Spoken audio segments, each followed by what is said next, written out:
You're not, okay,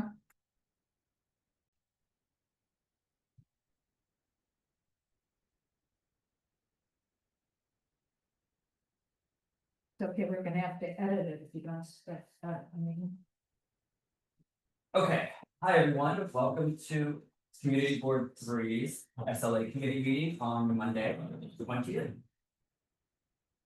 We're gonna start with ground rules. So the way the meeting is gonna progress is I will call on an item, I will give a brief summary, I will hand it over to the applicant to give any correction, changes, additions.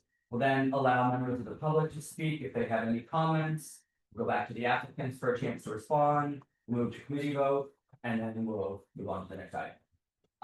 For the agenda tonight, we do have some items that have withdrawn this evening. Item number 2, Cafe Mod has withdrawn. And for these items that have withdrawn tonight, they most likely will be coming back at a later date, so please watch the calendar, but they are not going to be heard tonight. Number 3, Cafe Mod at 132 Second Avenue has withdrawn. Number 8, Mairie at 58 First Avenue has withdrawn. Number 9, the Stone Rabbit at 64 Second Avenue has withdrawn. Number 10, AMC Village 7 at 66 Third Avenue has withdrawn. And number 14, Kind Regards Small Town Creative at 152 Ludlow Street has withdrawn. So again, those items may or most likely will be heard again in the future, but just watch the calendar for now. And one other item, I think there was some people that were interested in Bar Oliver. Bar Oliver is under our dining out items, and we do not hear those at committee. They are basically administrative approved if they agree to our stipulations, because the DOT limits us severely what we can actually say or do with those applications. So if they agree to our required stipulations, they are administratively approved. So if you are here for that item, it will not be heard at committee tonight. Okay, that being said, we're going to go ahead and get started. We'll start with a roll call for the committee. Megan Joyce. Yes. Here. Lynn Sumter here. Michael Lavario. Here. Diego Zabiglia. It is absent. Okay, and that being said, we are going to go ahead and move on to our first item. The first item we're going to do tonight is a relatively simple item. It is number 4, Contra, which is 138 Orchard Street. Are the applicants here for Contra, which is 138 Orchard Street? Please raise your Zoom hand if you are here on Zoom, and we will promote you to a panelist. Okay, that's Jeremiah.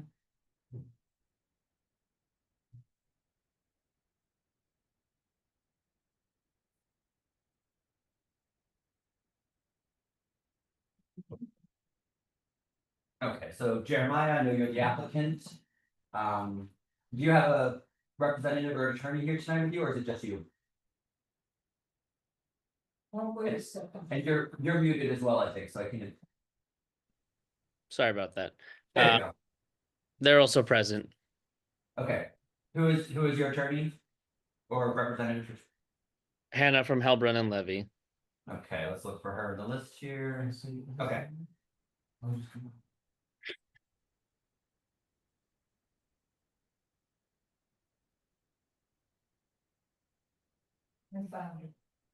Okay.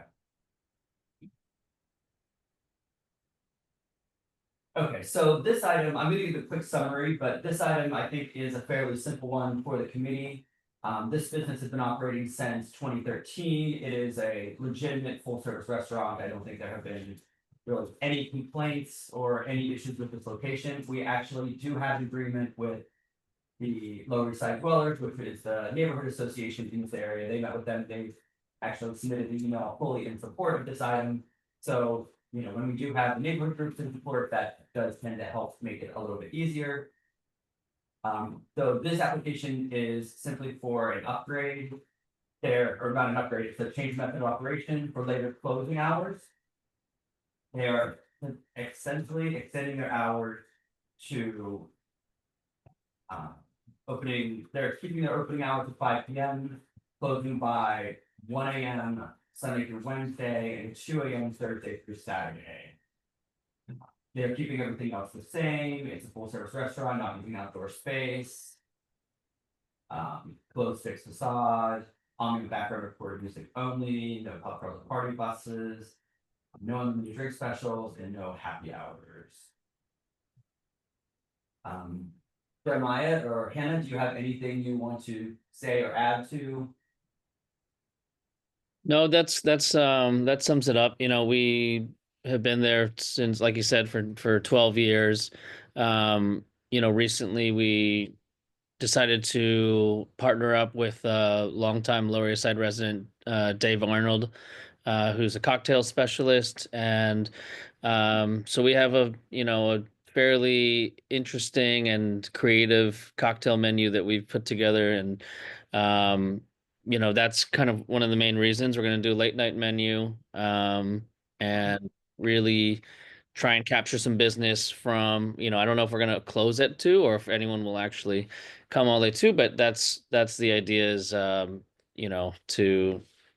be open probably, around 1:31. We do have a good amount of business coming in around 11:30 already, and we close at 12 right now. So, we turn away a lot of people 11:30, and we get another push. We think we can add probably about $1,000 to $1,500 every night, with that extra late night business. Okay, and as I said, nothing else in your operation is changing. You're still staying a full service restaurant, serving food till closing, everything else. So, Yeah, we have a menu that it will have a late night menu, which will be significantly smaller from 11:30 on, I think. But yes, kitchens will still be open until closing. yeah, and you're not turning it into a bar. You're just having a late night menu, but it's still a full menu, right? Correct. I mean, we mostly focused on natural wines previously, and with this addition of working with our partner Dave Arnold, we've leaned into the cocktails, but we still do about 35 to 40% food sales on a weekend, and about 50-50 on a weekday. Okay. We'll go ahead and move to, I guess if there's anyone here from the public, please raise your Zoom hand. If you want to speak to this item, and I don't think there's anyone here in person. Anyone from the committee have any questions or comments for this application? Okay, then I guess we'll just go ahead and move to a vote. We are keeping stipulations the same as previously. We're just extending the hours to 1 a.m. Sunday through Wednesday and 2 a.m. Thursday through Saturday. Megan Joy, Yes. Stephen Ballinger, Yes. Clint Smeltzer, yes. Michael Lavario, Yes. okay. The motion passes. Hannah will be sending out the stipulations with instructions of getting them signed and returned. And then good luck. Thank you. Thank you very much.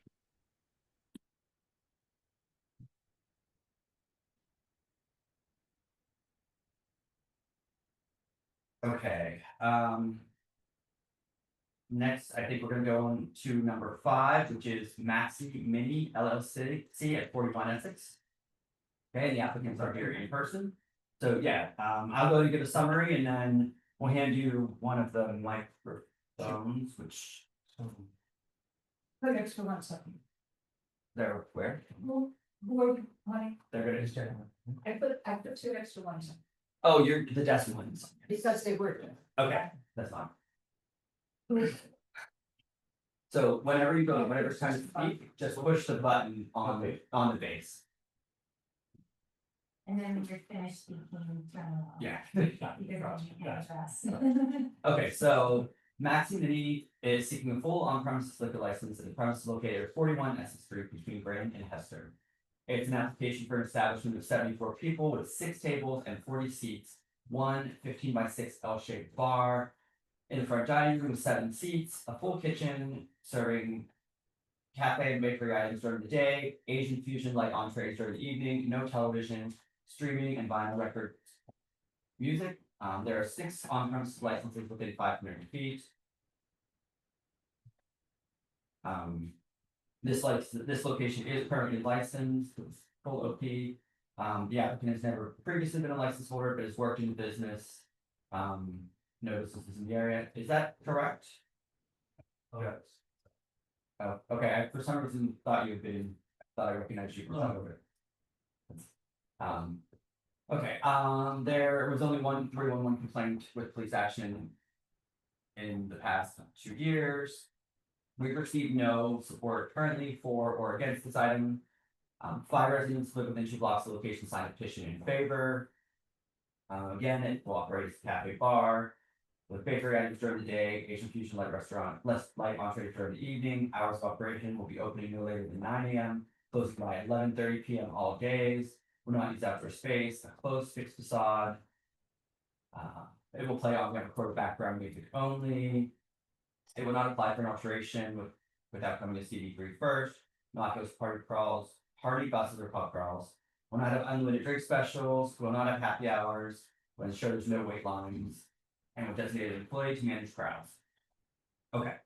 We'll go ahead and hand it over to you. And if you have anything you'd like to add or change or correct. My name is from the representative, that here is the applicant, post member, and then we're going to explain to more details. Hey guys, my name is David Nguyen.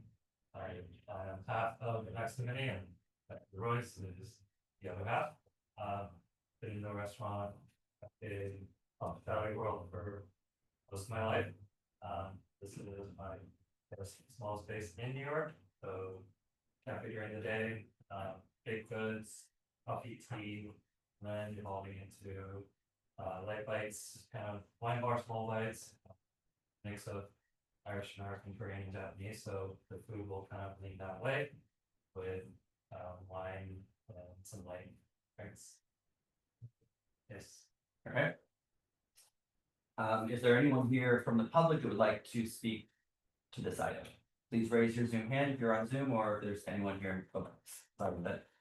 Please raise your Zoom hand if you'd like to speak to this item and you're on Zoom, and I don't think there's anyone else here in public for this item, so.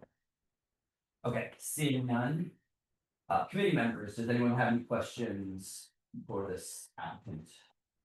I mean, again, this is a fairly simple one. They have closing hours at 11:30. Seems pretty straightforward. Okay, I guess no other questions from the committee and no one here from the public. We'll go ahead and move to, actually, what we should do, which we skipped on the first one. We'll go ahead and, especially because you're a new applicant, we're gonna put the stipulations up on the screen. So you'll see the stipulations and then we'll be sending those out to you, but we'll read through those just so you know what we're voting on. So it is so I think we had both Matthew and Dave win. Is it, I mean, I know you're 50-50, but does it matter who it goes to or? Okay. As a qualified representative of Maxi Mini, located at 41 Essex Street, my license will be a full liquor license. With a full service restaurant, with a cafe bar, with the kitchen open, serving food during all hours of operation. Your hours of operation will be 9 a.m. to, and I think you have midnight on your application, which is still fine, but you're proposing 11:30. That's fine. The only thing, we don't care if you close earlier, but generally the opening hour, we say no later than. So, and I know you're planning to be a daytime business, so that's fine, but generally, like, if you don't know if you're gonna be open at 9 and you wanted to move back to some later time, because that means you have to be open at 9. You can open earlier. Also, if you see you have a morning business and you want to open at 7, that's fine. You don't need to change your hours. It's just open no later than 9. Okay. I will not use outdoor space for commercial use. You don't need security, you don't need soundproofing. You'll have a closed fixed facade with no open doors or windows, except the entrance door, which will close by 10 p.m. Will not have DJs, live music, third-party promoted events, any event which cover fees charged for scheduled performances. Will play ambient background music only. Will not apply for an alteration without coming to CV3 first. Will not pay for pub crawls and party buses. Will not have unlimited drink specials. Will have a happy hour. Will not have wait lines outside. Will have a staff person responsible for no loitering, noise, or crowds. We'll post a stipulation by the liquor license, and residents may contact the manager owner at the number below. And it's David Wynn at 212-822-2103. 213, 822, 212. Yeah, 822-2103. Yeah, it's 213, but No, 2103. yeah, but the first order goes 212. 213. Oh, it is two, okay, sorry. 213-822-2103. Gosh, okay. Okay, so we're gonna go ahead and move to a vote. Megan Joy, Yes. Stephen Ballinger, Yes.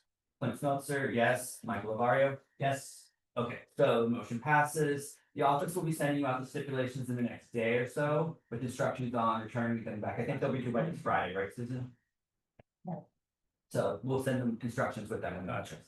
Okay, so thank you very much. Thank you. Thank you.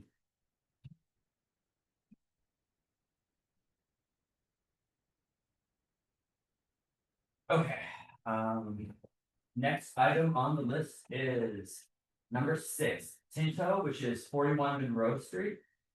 Is the applicant here for 41 Monroe? Okay, if you're here on Zoom, please raise your Zoom hand. Is it him? Is it Joseph was legal? But Frank raising his hand as well. It's not, it's Friday. Oh, it is Frank. Okay, It is Frank? I'm looking at that. okay, sure, okay, so it's Frank. Okay. Okay, so we're getting Frank promoted and we have Hannah promoted, okay. So Hannah, you're the applicant, correct? Yes. Perfect, that makes sense, okay, okay, and we have Frank here with us as well. Okay, so I'm gonna give a quick summary of this application, then I'll hand it over to you. This is.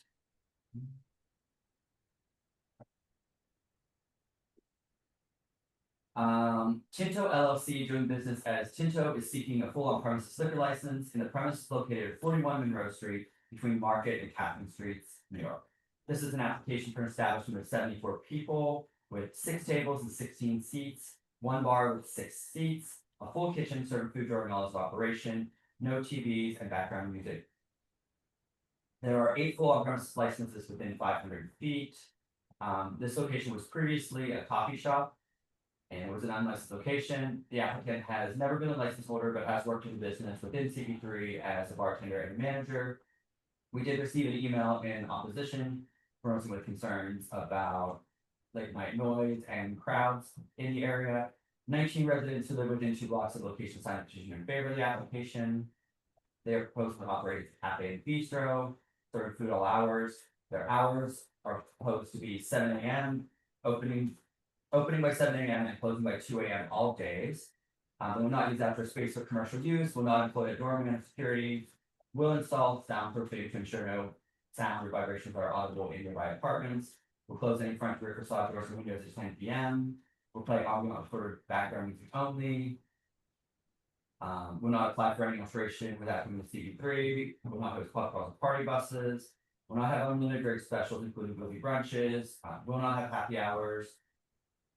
And actually, I think this one was, it was one or the other. Did you want happy hours? Was that checked off on here? I was just reading the resolution and that wasn't specified. Yeah, we'll have a light happy hour. Okay, so until what time are you? 5 to 7. Till 7, okay. So we'll have happy hours till 7 p.m. each night. We'll ensure that there are no wait lines, that they employ manage crowds outside. We'll post the stipulations and we'll provide a telephone number for residents with any complaints. Okay, so I'll go ahead and hand it over to you. If you have anything you would like to add or correct anything that I just said, please go ahead. No, that pretty much covers it. We're very excited to be in the neighborhood, and we also received the contact for the concerns about our hours. There is one other bar in the neighborhood that has later hours that they're not particularly happy with, and I think they're concerned that we might be more of the same. But that place is a little bit more of a dive bar, a little bit more low key. We're a very nice, beautiful space, and it's been really nice to meet everyone in the neighborhood the last couple months. And there's been a lot of support with people that we've talked to. And so we feel pretty welcomed by the community, and we feel pretty confident that it should be okay. Okay, thank you, Hannah. We're gonna go ahead and move to, I know there's someone here in person that would like to speak to this item. So we'll go ahead to him first and then we'll see if there's anyone on Zoom who'd like to speak. So Dennis, if you'd like to just go ahead and. You just have to press the button and then you have to speak. Okay, there you go. Okay, I sent the photographs. Yes. Of that one, you guys saw. You have apartments at street level in 41 and in 53 and 51 Market, like the other side of this place. And so these people, also you have people right above on the second floor. So no matter what the soundproofing is, when the door opens, you know, the noise is gonna come out. And also the crowd coming and going, which does not have to be a crowd. So in addition, I have video albums I also sent. Next to this is 40 Market Street Farms, 36 Market Street. And the other place that closed, 37 Market, and 130 Madison, the soccer club. So, you know, you can listen to those and we'll go further on that later. But the basic, human right, these people can't sleep. We cannot sleep. And we're on second floor. So that's our intention. And so, you know, these people, kids in school, people going to work, you know, midnight is too late. Thank you. Okay. Thank you, Dennis. Is there anyone on Zoom online that would like to speak to this item? Okay, I do see we have a couple people. I'm gonna go ahead and call on, I see Jenny, you.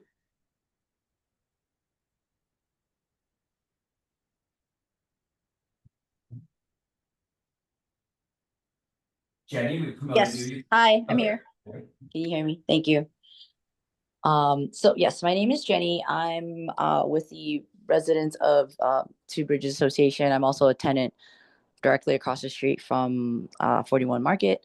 I had stopped by also when I saw there was some construction, and then the gates were kind of like half closed or 3/4 closed, and there were kind of signs that you could see about with the posting to alert the neighborhood, but it's behind metal gates, and if the gates are not fully open, it's kind of hard to see. So I'm not even sure the signs were actually visible 24 hours a day, to let neighbors know. Furthermore, the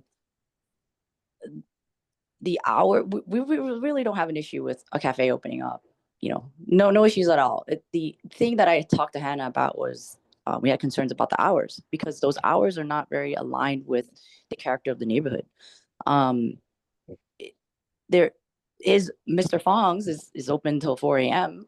But all the other establishments that have come in since, we have been working with to request scaled down hours. And even the most recent bar that got approved, the Mongolian restaurant bar that's opening right next door to 41 Market, has graciously agreed to 12 a.m.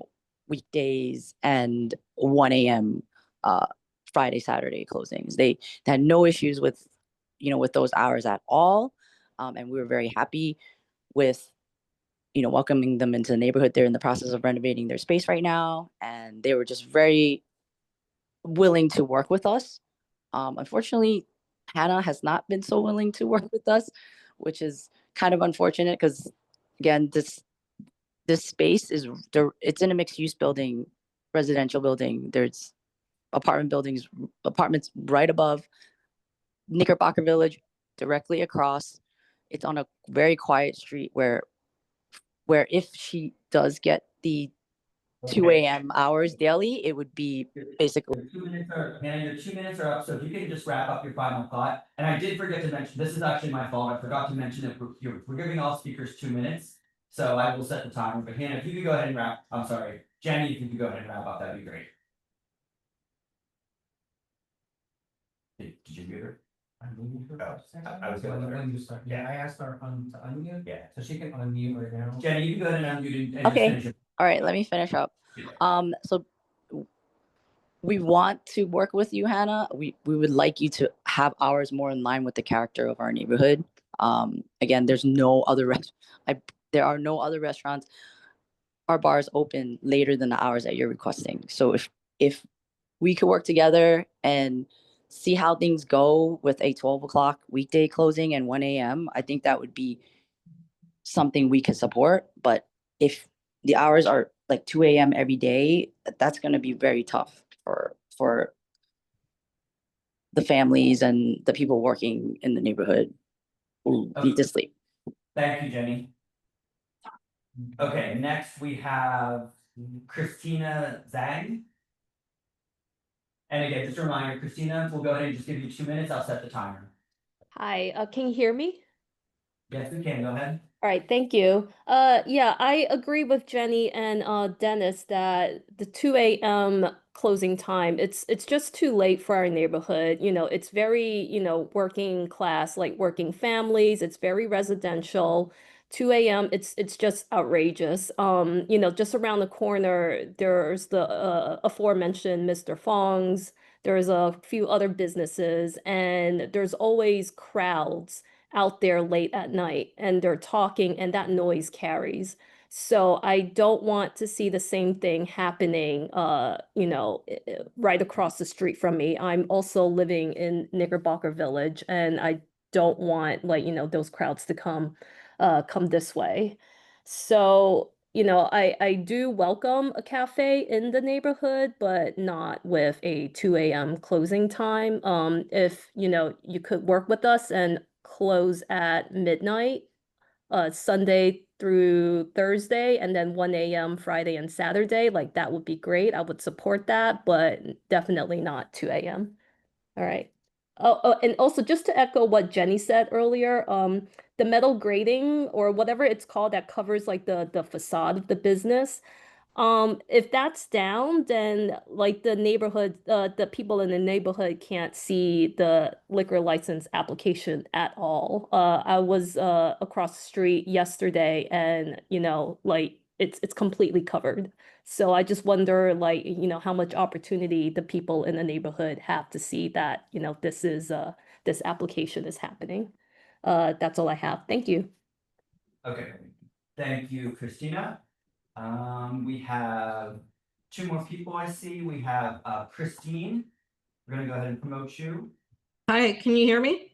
Yes, you can. Go ahead. Hi, can the community board please confirm that the outdoor seating, because I have heard from people in the neighborhood that they were supporting the bar because they were told there would be outdoor seating there.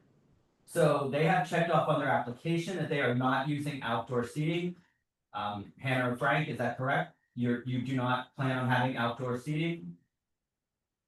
For the time being, it's not the season for that. When seasons change and city applications open, we could have space for a few tables, yeah. But for immediately, that's a longer process with the city typically.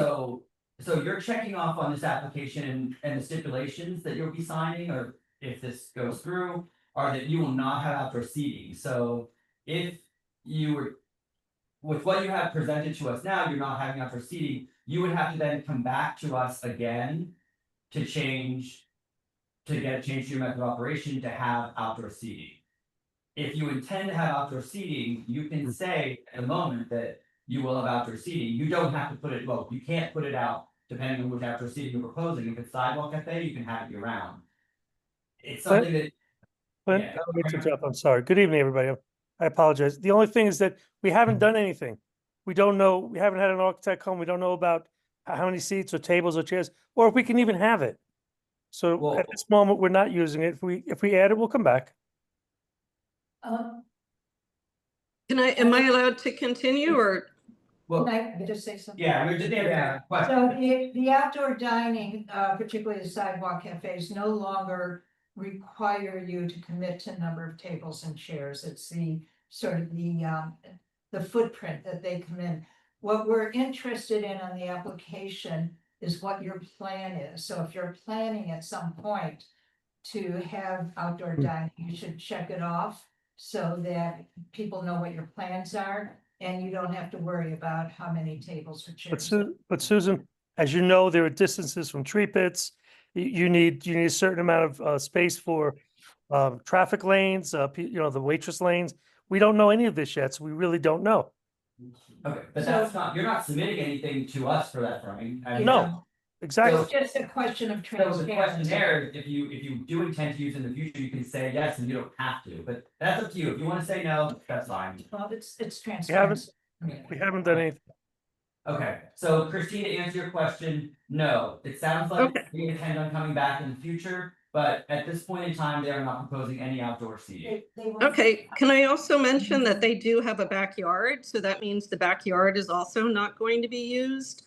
Correct. And I know that there has been support for the cafe, but I do know some of it is because people were told there would be outdoor seating that would be dog friendly, and there's a huge dog community in the neighborhood, and people signed and told other people to sign because there would be a dog friendly bar opening in the neighborhood with outdoor seating. So I just I want to mean, make listen, that if there's point. a huge community support and they want to have some drinks outside, we will absolutely come back and do that. And that's a lot of the conversations I had. There's a great community here, a lot of dogs, a lot of really great family, a lot of like soon to be parents, and they were all really thrilled with the idea of being able to have a drink in their neighborhood and relax. So, I mean, if everybody wants us to be outside, we will come back and see you. Absolutely. They will not come back because it's administrative approval. No, the permit that, don't, if they check off, they will not have outdoor seating, don't We they have have to never change? done that. We don't look, when we get an application for sidewalk cafe or a road bed, it's administrative approval. We don't go look at their stipulations. That would be crazy. I mean, that would be crazy. We just. Well, so then I guess it doesn't matter, so we should take this off, we shouldn't be talking about it then. No, the community wants to know their plans. Okay, so you know what? We'll say yes for the sidewalk Then we need to establish the hours. and no for the backyard, Hannah, okay? Well, the hours can't be later, well, I'm specifically talking about the outdoor space that they were going to do this. The hours are general across the board is 10 PM. For the outdoor space, and he's saying they're not gonna use the backyard, it would just be if they would possibly be able to or have any. It would be in the front, either sidewalk or road bed, but And it has to close by 10 outdoors. that would close by 10, yes. And we would prefer actually not to have any outdoor stuff on the sidewalk, but that's a whole nother because it's going to be very loud. And I just have to echo what everyone else said. This is a working neighborhood. And I know that there has been legal representation in the past who's come here and said, well, you have an above ground subway, you have lots of noise. And I just want to say that's not an okay argument to make by the legal representatives because it's noise pollution and we're suffering and we don't need more noise of people talking, waiting for Ubers, outside smoking, the vaping, pot smoking. All of the smoke goes into people's apartments. And yeah, we are excited to have a cafe, but not till 2 AM. I would support the midnight and 1 AM on the weekends. Thank you. Okay, thank you, Christine, and I think we have one more person. I think you're on Zoom as Health Wellness, I'm not sure what your actual name is, but we promoted you. Hi, can you hear me? This is Jessica. Yes, we can, go ahead. Thanks. So I also live in Knickerbocker Village right across the way, and we're excited to have a cafe on the block, but I also second or third the concern about the hours. There have been late hours that are on Market Street. We're actually on Monroe, which is a really distinctly different street. It's completely residential. There's nothing open in the evenings at all right now, and for many years it's been that way. I oppose the hours of 2 AM on a weeknight. I'm worried about the same thing, Ubers, smoking, people milling around our neighborhood from elsewhere. And so I support, midnight for our Sunday through Thursday and not and 1 AM on the weekend at the latest. Okay, thank you, Jessica. Okay, so that is all the speakers we have.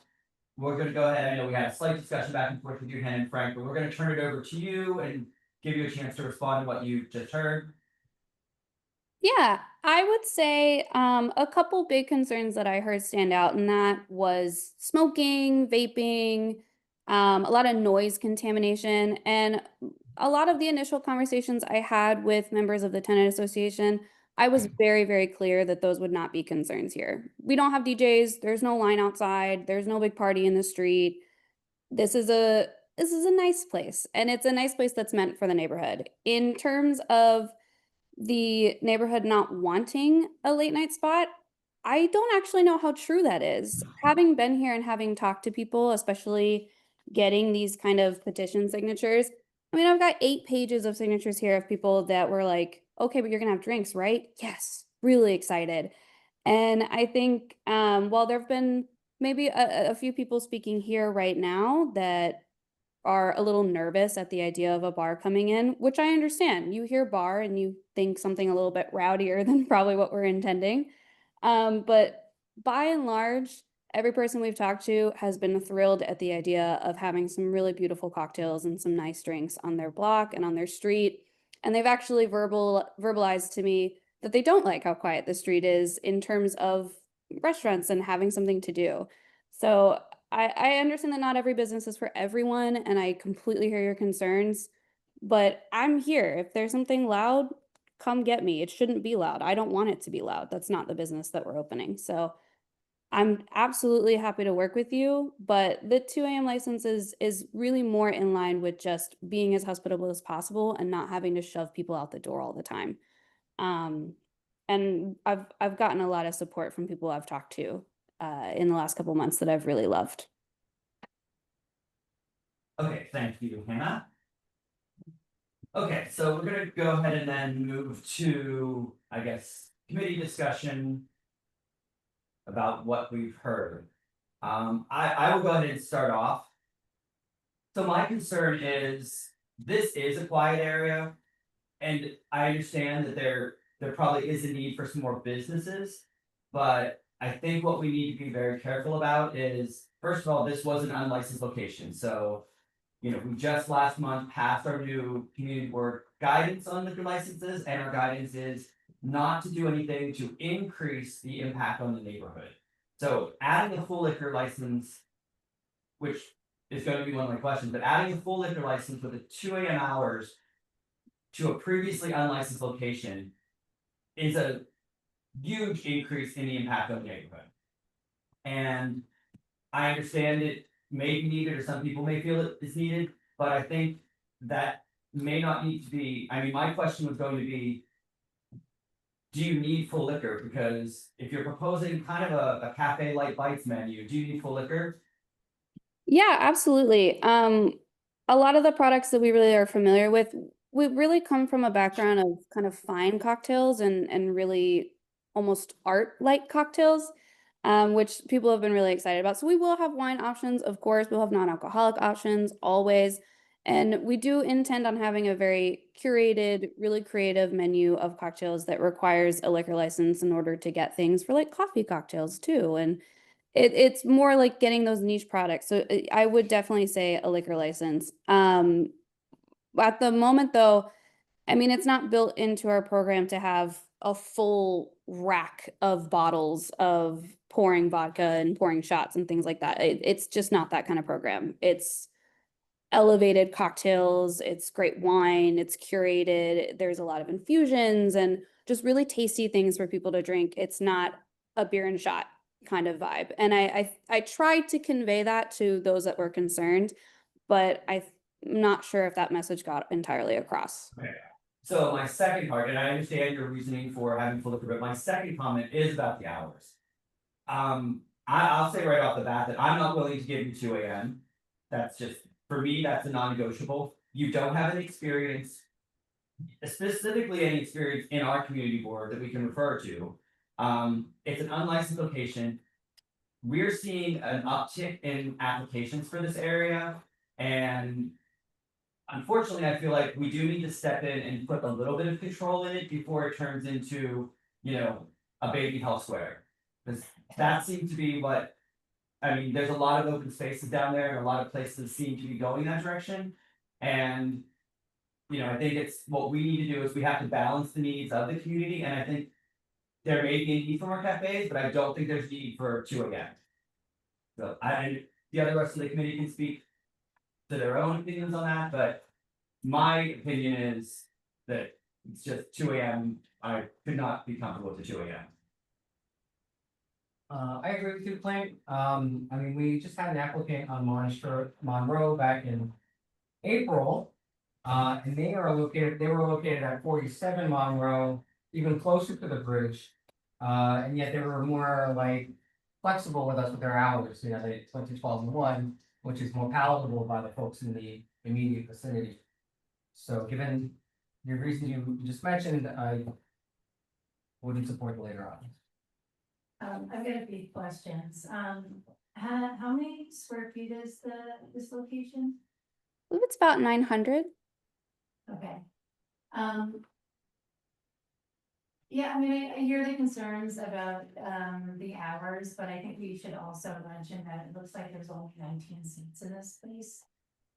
So the concerns about crowds outside and noise outside, you know, it's a tiny spot. I also want to just clear up how many liquor license full of these are in 500 feet, because it says in one part of the application, none, and then you had said 8. I did this not. You did it, okay, there's 8. Okay. So it's.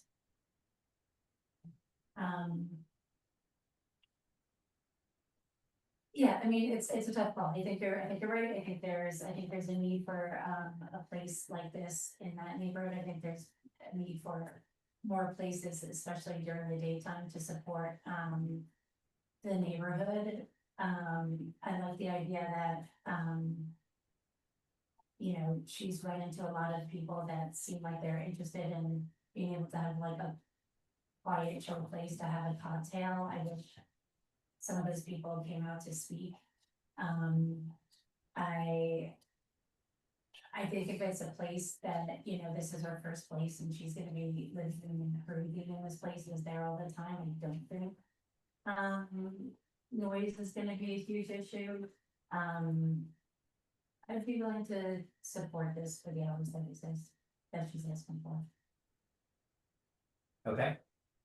Okay, so, Steven, do you have any comments? Yeah, going from an unlicensed space completely that has zero even restaurant history or beer and wine history to 2 AM does kind of contradict a lot of what we've said.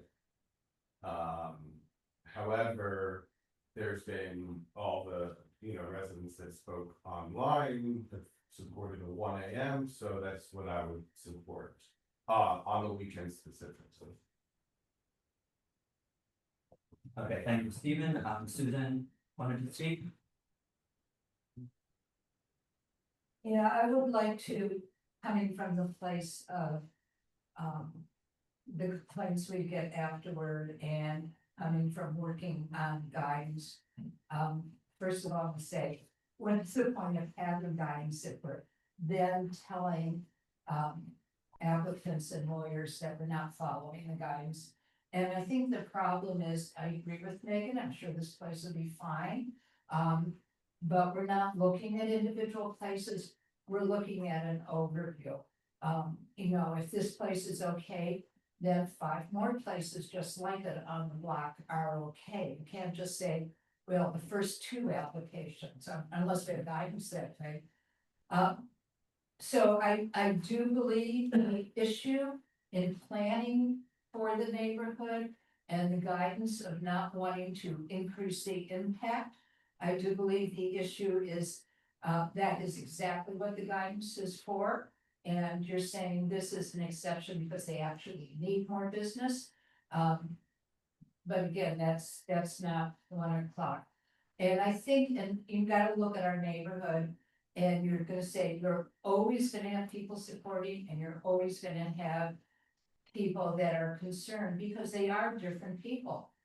You have a large group of residents here who come here because they're younger and they're come for the nightlife and they want to enjoy it, and that's fine.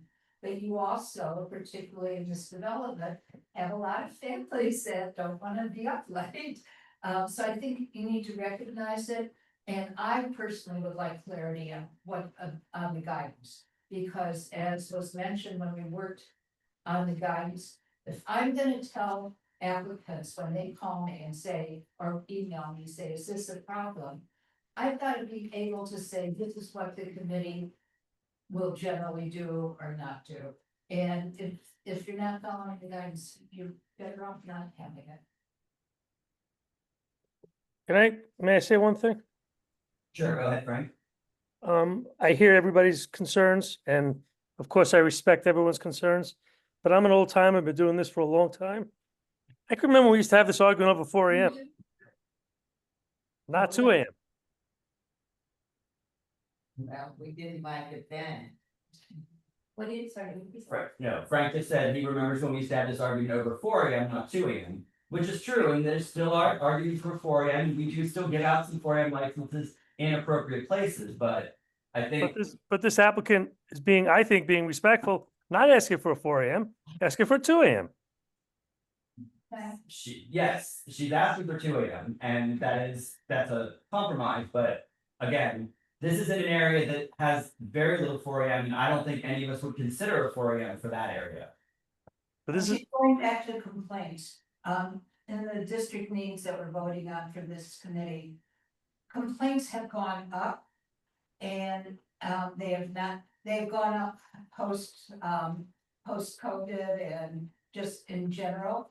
In our district needs statement last year, we noted how they went up. This year, they're kind of flat from last year, but no one's gone down. So with all the city Q teams and all of that stuff, there has been no impact from enforcement for this community. They have not been successful at all in having regulations and very late night noise in residential neighborhoods abated. And I think that's facts. I mean, that's just facts. This was reported from NYPD at our budget consultations. So I think that also has to be taken into concern. And, I just wanna add, this isn't specifically about you, Hannah, I'm not saying that this is an issue for you. I would feel the same way if basically anyone is coming in to this area, and in some areas of our district, we probably wouldn't even be considering a full liquor license in an unlicensed location. So I think, given that it's the area, and I do agree with you that I think it's probably needed, I don't agree that it's needed till 2 AM, and that's, again, just, I think what mine. but we Yeah. don't. Go ahead. ahead. No, go ahead. Yeah, I actually live in a similar zoning. I live like kind of bottom of East Village and LAS, and I know what it's like to live above a bar that is bumping music all night long, and I can hear it from my bedroom.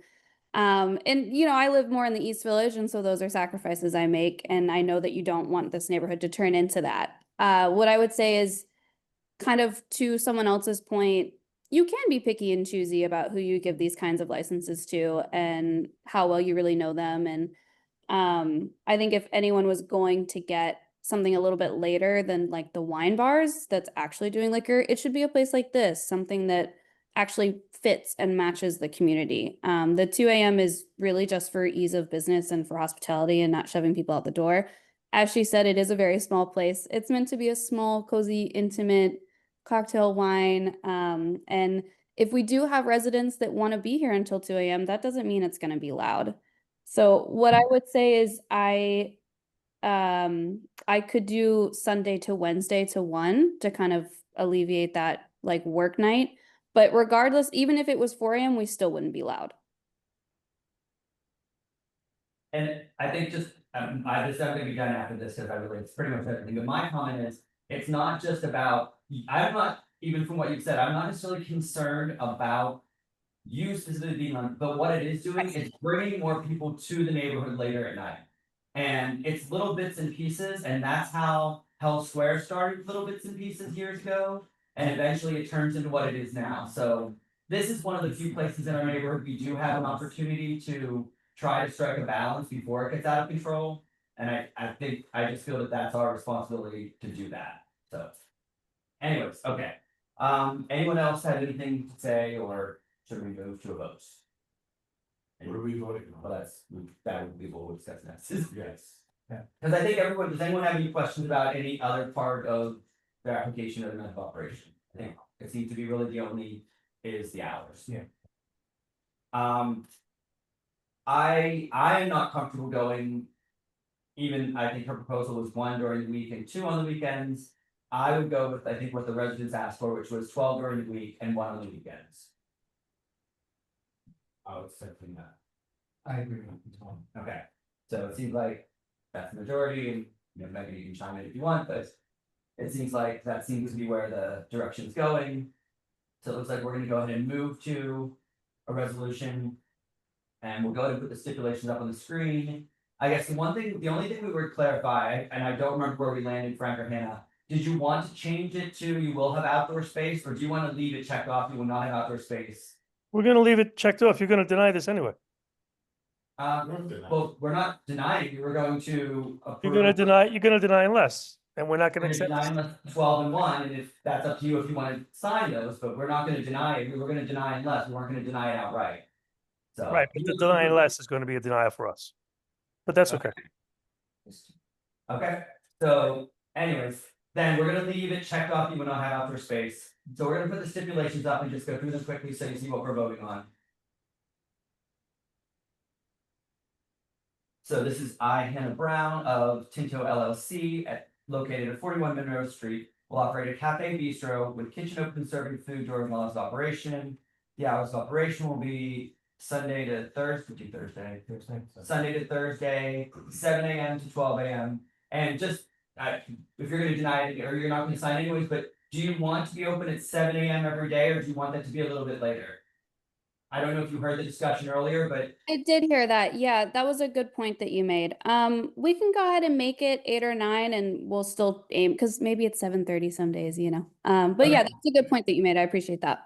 so do you want it to be 9 AM to 12 during the week and 9 AM to 2? Yeah, yeah, because we're not really serving like drinks or anything in the morning and we should be open by that time every day. Okay, so again, you can open it, if you wanna open at 7, that's great, I think the neighbor would appreciate that, but this way you don't have to be open till 9. Thank you for Okay, that. so Sunday to Thursday, 9 AM to 12 AM, and Friday and Saturday, 9 AM to 1 AM. You will not use outdoor space for commercial use. You don't need security or a doorman. It is an unlicensed space, are you planning on putting any soundproofing in at all, or is it? I would be open to it if it becomes an issue, but the type of music and activity that we're doing, I would imagine would be about the same volume as CC's. The Okay. space before they had speakers installed when we got here. And so I mean, again, I'm very open to what people say if things are actually a problem in practice. Like if people So- tell me it's too loud, we'll fix it. But I don't then- think it'll be a problem. So are you comfortable then if we say you will install soundproofing if necessary to prevent noise from being heard in neighboring apartments? I would. 'Cause that's standard, that's kind of a standard what we do for everyone. Okay. Okay, thank you for that. You will not have DJs, live music, third-party promoted events, any event which cover fee is charged for scheduled performances, not more than 2 private parties per month. You will play ambient recorded background music only. You will not apply for an alteration without coming before CD3. You will not participate in pub crawls or party buses. You will have a happy hour that will end at 7 PM. You will not have wait lines without a staff person responsible for ensuring no loitering, noise, or crowds. You will post a stipulation and residents may contact the owner manager the number below, and it's Hannah Brown at 404-660-4814. Okay, so that is what we're going to be voting on. We'll move to a vote. Megan Joy, Yes. Stephen Ballinger, Yes. Clint Smeltzer, yes. Michael Lavario, yes. Okay, so the office will be sending the stipulations out. Hannah, you can discuss with Frank. You can choose to sign or not sign. That is totally up to you, and you can discuss that with him. But the office will send them out and put the instructions on when we get them back. Thanks for your time, guys. Okay, Thank you. thank you very much. Okay, so next we are going to move on to. Number 7, which is cocktail, it's 4143 East 7th Street. Should be Jimmy Carville. Yeah, I don't think there's anyone here in person for this item. Yes, Oh, of course. is, so the applicant and representative, please raise your Zoom hands, and we'll, Jimmy's, I think, Jimmy, Robbie. yeah, Jimmy's. Cut on. and Robbie is the attorney. Yeah. Hmm. Okay.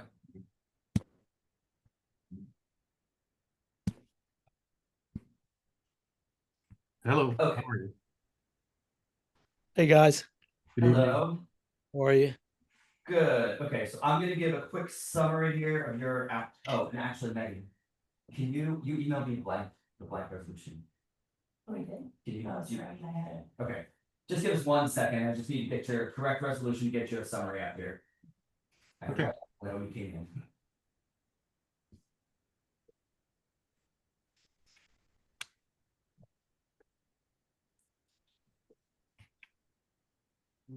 Great map. It's 17. Yeah, it's the 41, 43.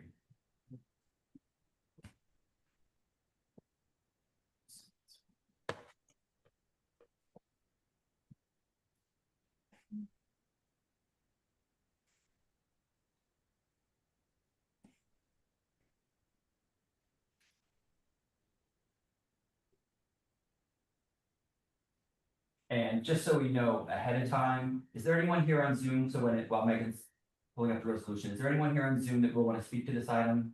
I know we have one person here in person, but. Okay, so, but we'll You should have it now. first. There we go, okay, thank you, Megan.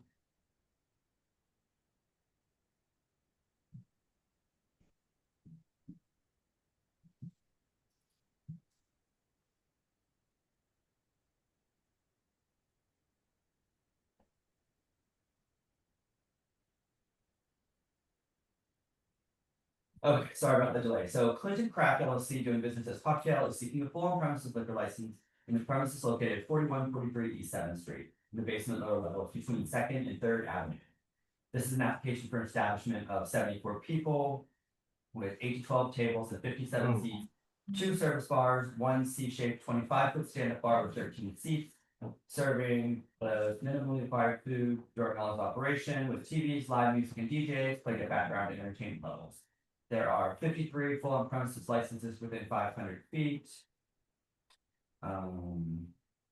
We have not, previously, we haven't received any opposition or support for this item.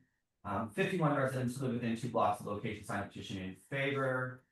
They're proposing to operate again a tavern with sandwiches available during all hours. Their hours of operation are going to be 4 p.m., closing by 4 a.m. Monday through Friday, opening no later than 12 p.m. and closing by 4 a.m. Saturday and Sunday.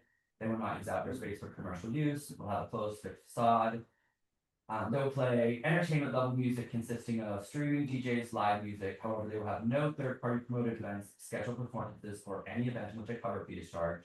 They will not apply for filtration without coming to CV3, will not host pub crawls, party buses, no unlimited drink specials, including booze and brunches, may have happy hours until 8. They will ensure there are no wait lines for designated employee for ensuring no loitering noise or crowds. They will post these stipulations and provide a number of residents to call their complaints. I did have a question. You did not check off doorman and security. Were you proposing to have doorman and security? I don't believe so, Jimmy. I don't think so. It's a restaurant. I mean, not a restaurant. It's a place that will serve food, and that's we're seeking the change of the class, but it's still a food based place, and I didn't think that Yeah, anybody asked me that. it's not the kind of place that needs a doorman. Okay, but so I mean, with as far as live music and entertainment level and stuff, you're not planning on having music events or anything that you're going to need any kind of. No, I mean it's just going to be there'll be background music and things. So I think you checked off entertainment level music, live music at entertainment level, which is more like event type stuff or concert type events. Is that what you're proposing or not? Are you? Robbie, I'm not sure about the. I think it's back. Okay. Did I?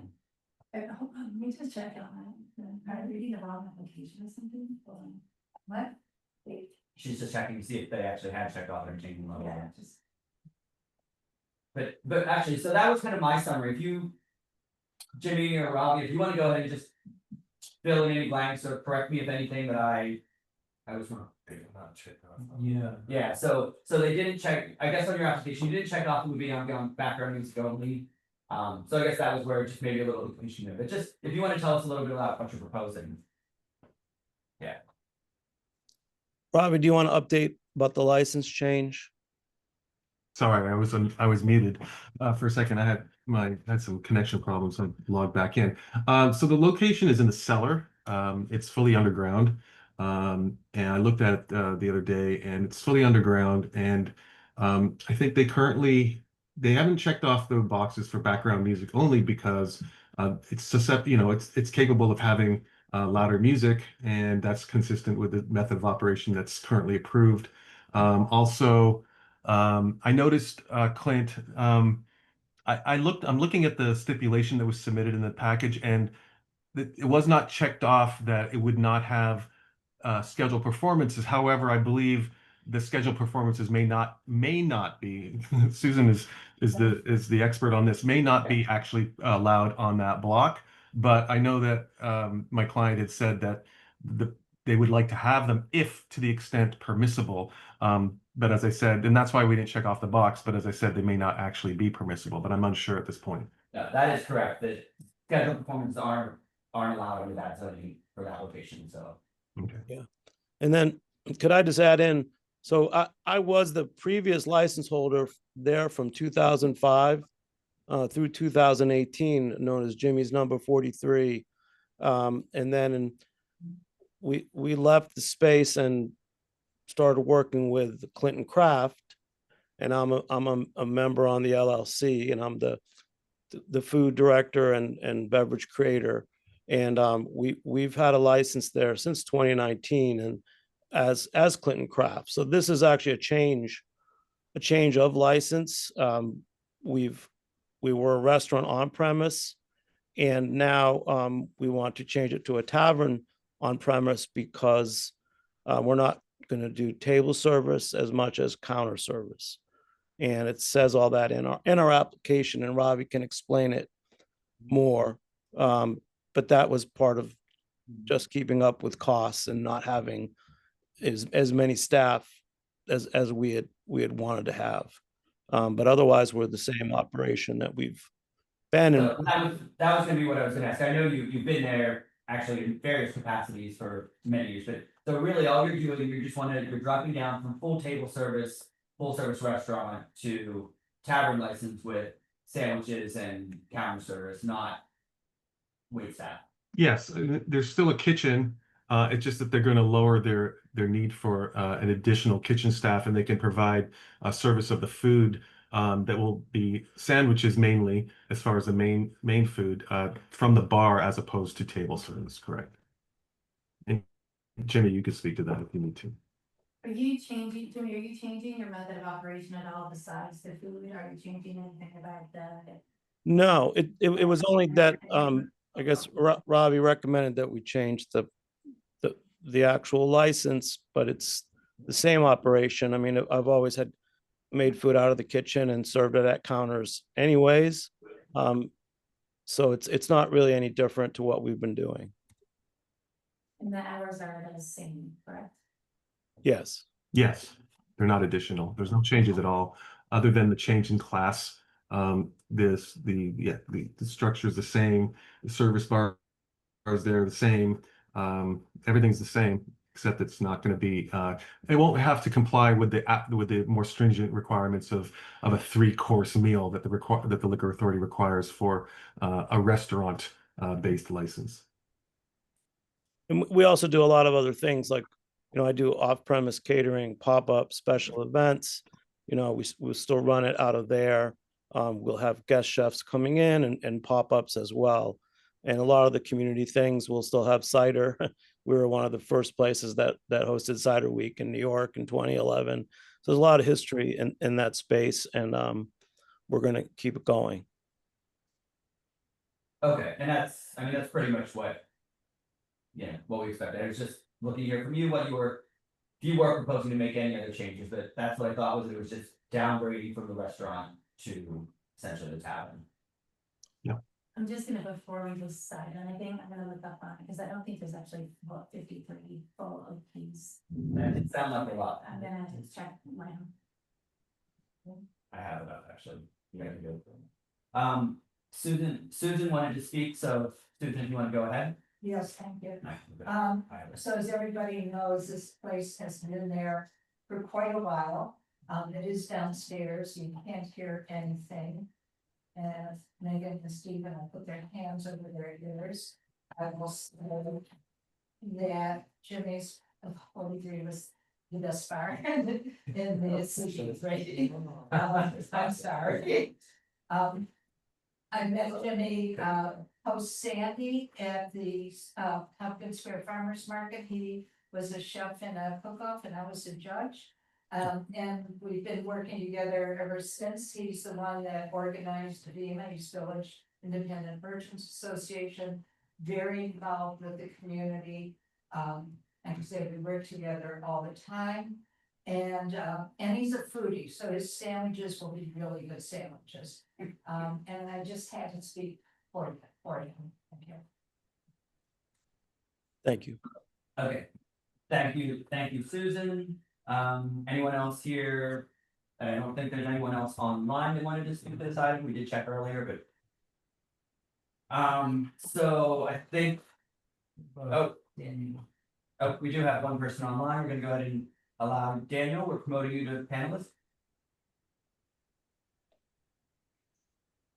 Hi, I just wanted to,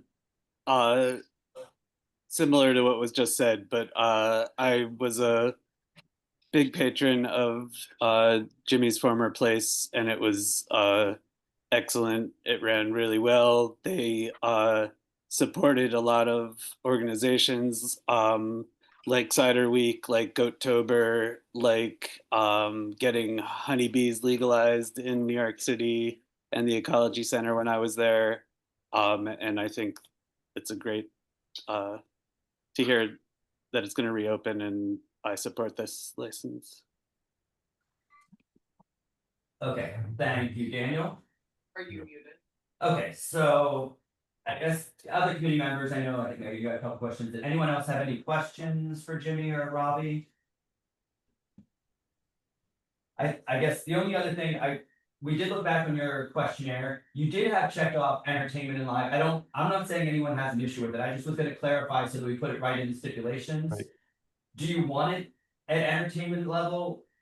I don't think any of us have. I know I've been in the space many times. I know it's not a problem as far as sound. I don't think anyone has ever complained about it.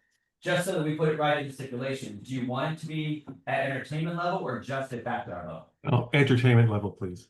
Okay. So we'll make that change. Okay, so, and committee, quick before we move to the stipulations, okay, we're gonna go ahead and pull the stipulations up on the screen and just go through those so you see what we're voting on. Okay, so it is I, James Carbone, as a qualified representative of Clinton Craft LLC, located at 4143 7th Street. My license is a full liquor license. Will operate a tavern with less than a full service kitchen, but serving food during all hours of operation. My hours of operation will be 4 p.m. to 4 a.m. Monday through Friday, 12 p.m. to 4 a.m. Saturday and Sunday. I will not use outdoor space for commercial use. There's no security. I will install soundproofing. Are you making any changes in installing soundproofing? I don't know I'm looking at my our submission. I don't recall checking off soundproofing. We can uncheck that because I'm pretty sure it's soundproof and I don't think there's been a problem. So it's no, we checked off it. The question was, is soundproofing installed? And we checked off yes, but that's not. And then we said no to the plan to install soundproofing. That's fine. We'll make sure we get that right on here. You have a closed fixed facade, open doors and windows. So you will have DJs, live music, but you will not have third-party promoted events. Any event in which a cover fee is charged for scheduled performances. That's correct. Yeah. Not just ambient background curve music only. And maybe we should just put, just so that it is clear, it doesn't become a problem in the future. Under number 8, we're gonna put DJs and live music may be at entertainment level. Just so that that's clear. I will not apply for an alteration without coming before CB3. Will not participate in pub crawls or party buses, will not have unlimited drink specials, including boozy brunches, will have a happy hour that ends at 8, will not have wait lines, will have a staff person responsible for ensuring no loitering, noise, or crowds, will post a stipulation, and residents may contact the owner's number below, and it's James' phone at 917-386-8357. James, that's your number, right? Yes. Okay, we're gonna go ahead and move to a committee vote. Megan Joy, Yes. Stephen Ballinger, Yes. Clint Smeltzer, yes, Michael Lavario. Yes. Okay, so the motion passes. Robbie, the office will be sending out the stipulations most likely tomorrow afternoon with instructions on getting them signed and returned. Yeah, we'll send that along. Thank you. Okay, thank you very much. Thanks so much, guys. Thank you. Okay,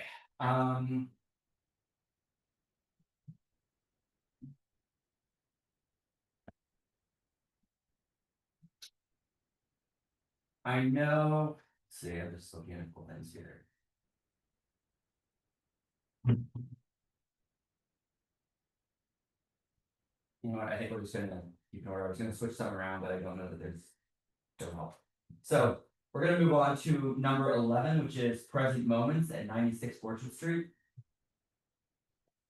The applicant or the representatives are here for present moments.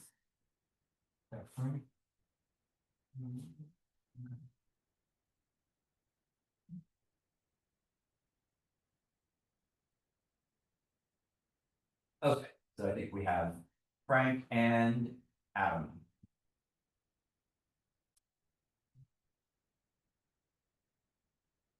Video. Okay, so I'm gonna give a quick summary here and then I'll hand it over to you. Present Moments doing LLC doing business as Present Moments is seeking a full on-premises license in the premises located at 96 4th Street between Delancey and Broome Street. It's an application for a full-service restaurant with an occupancy of 50 people, 2 tables and 12 seats with a bar with 1 seat, full kitchen serving food during the hours of operation, no television, streaming, background music. There are 34 on-premises licenses within 500 feet. The applicant has never previously been a license holder, but has worked in the business, and we'll ask a little bit more about your experience in a moment. We have not received any support or opposition to this item prior to the meeting. 82 residents who live within 2 blocks of the location signed a petition in favor. They are proposing to operate a full-service restaurant with small plates, sandwiches, salads, bowls during all its operation. The hours of operation will be 4 p.m. Opening no later than 4 p.m. Sunday through Thursday. Opening no later than 3 p.m. Friday and Saturday, closing by 12 a.m. Sunday through Friday and 1 a.m. on Saturday.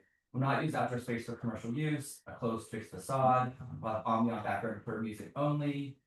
Will not apply for an alteration without coming to CB3, no pub crawls or party buses. Will not have unlimited drink specials, will have happy hours until 7, will ensure there are no wait lines, and will post stipulations by the license. Is there anything you'd like to add or change or correct to my summary? Or anything you'd just like to add in addition to what I just said as well? We would like to correct, it should be applying for both Friday and Saturday until 1 a.m. What I was just gonna say, thank you. Sorry, and I may have just mulled that when I was rattling off the numbers there, so I think we had, so it was, yeah. Okay, so we'll get that corrected. And anything else you would like to add or change? No. No, the rest of it's on. Go ahead. Okay. Okay, is there anyone here? I don't think there's anyone here in person for this item. Is there anyone on Zoom? Please raise your Zoom hand if you wanted to speak to this item. Okay. Seeing none, any committee members have anything to question, say, add?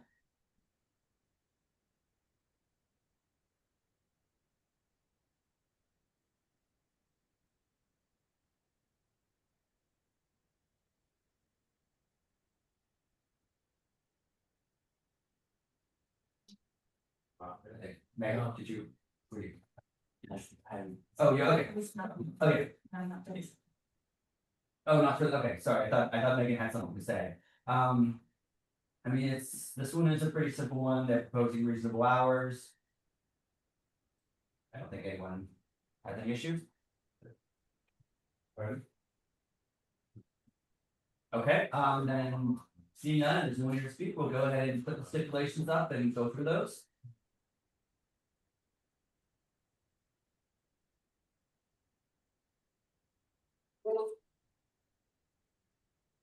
Okay, so it's I, Timothy Fitzakis, as Correct. representative of Present Moments LLC, located at 96 Orchard Street. My license will be a full liquor license, will operate, and it is a full service restaurant though, correct? Correct. And what type are you considering it? As far as food? Like, yeah, are you calling it American or Yeah, New American. full service American? Okay. With kitchen open serving food during all of operation, the hours of operation will be Sunday to Wednesday, 4 p.m. to 12 a.m., Thursday, 4 p.m. to 1 a.m., Saturday, 3 p.m. to 1 a.m. And Friday. Damn it. I'm sorry, and it says that right on the. I don't know what, I'm just blind to that tonight. It's right there in front of me. That's Friday and Saturday, 3 p.m. to 1 a.m. And then I will not use outdoor space for commercial use. No dormant security, will install soundproofing to supplement the existing soundproofing. Will have a closed fixed facade.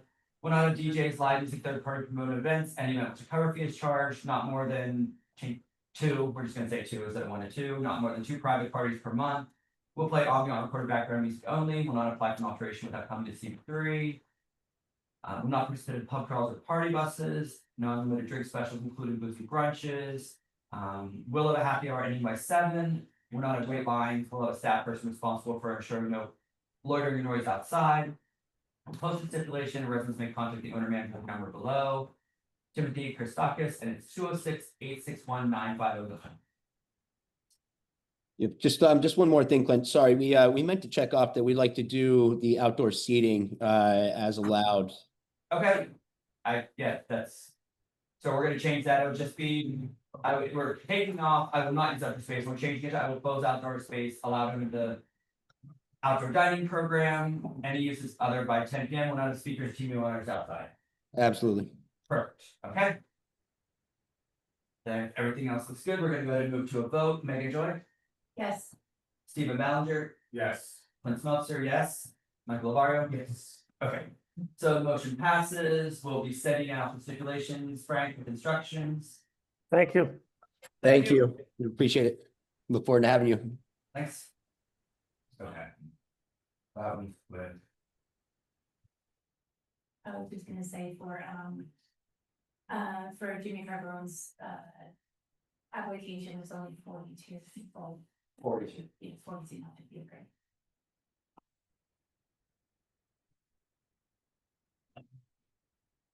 And so the next item we're going to do is number 12, Chinato, 108 Stanton Street. I think if the applicant is here for that, please raise your hand. There we go.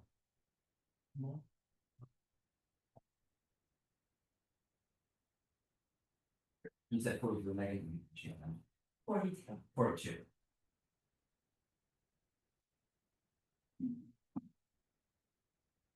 Hey, how's it going? Okay. I'm gonna give a quick summary of this item and then I will give you a chance, just give me 1 second to flip over.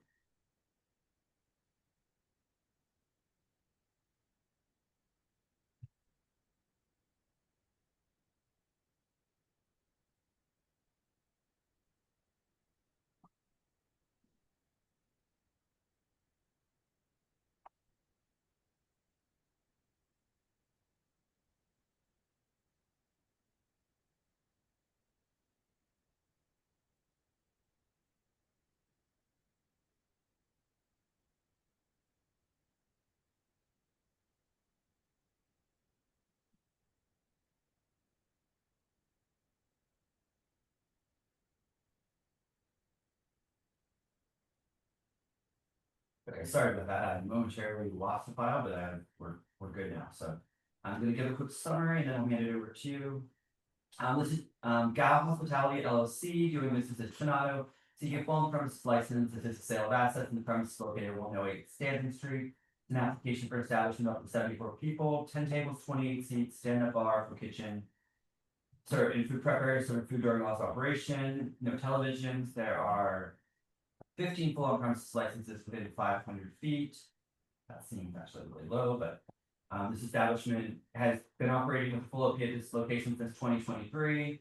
The applicant has bartended at a location in the West Village, but has never had an actual license, held a license. There were 14 proven complaints of this location since 2018.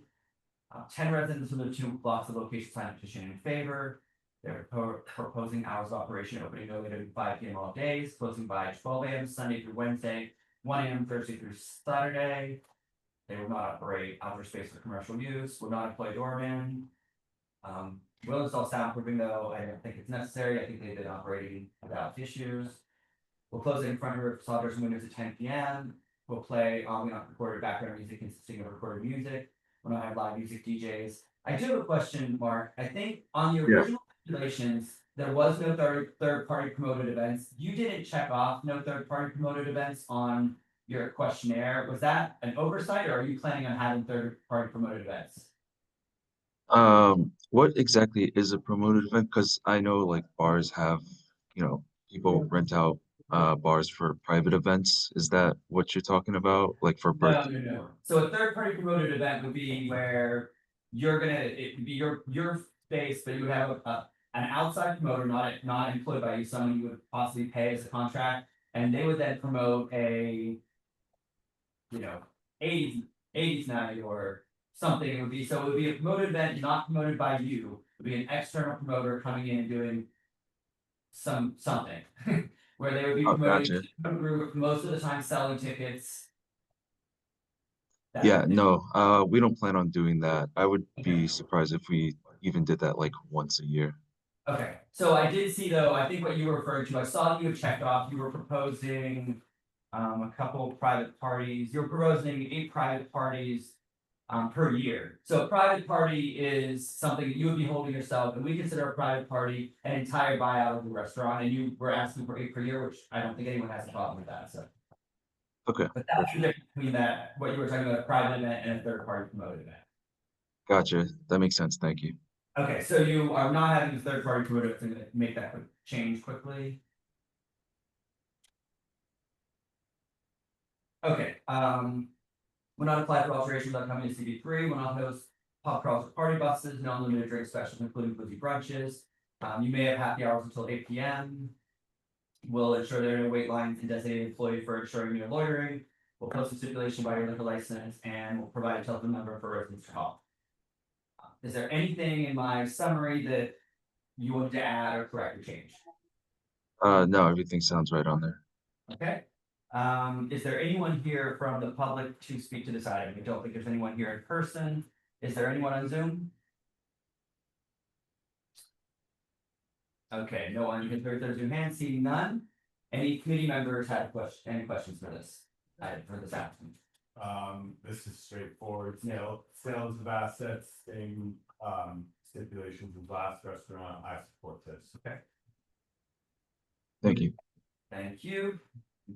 Thank Okay, so it seems like everyone's in agreement. I guess we'll go ahead and move to stipulations. We'll just put those up on the screen quickly and go for those. This is what we just summarized, Mark, but just so you see what we're actually going to be sending out. So it's I, Mark Gauss, representative of Gauss Hospitality LLC, located at 108 Stanton Street. The license is a full liquor license, operated bar tavern with kitchen open and serving food during most operation. Hours are Sunday to Wednesday, 5 p.m. to 12 a.m., Thursday to Saturday, 5 p.m. to 1 a.m. You will not use outdoor space for commercial use. We'll close any front rear facade doors and windows at 10 p.m. You have a closed fixed facade though, don't you? Yeah, it's fully closed. You don't have operable windows that can open. You. We do. Oh, you do. Okay, so then we're gonna leave it checked off. That was my mistake. We're gonna leave it checked off that will close any front facade doors and windows at 10 p.m. every night. You will not have DJs, live music, third-party promoted events, any event which a cover fee is charged or scheduled performances, but you will have no more than 8 private parties per year. You will play on the back record music only.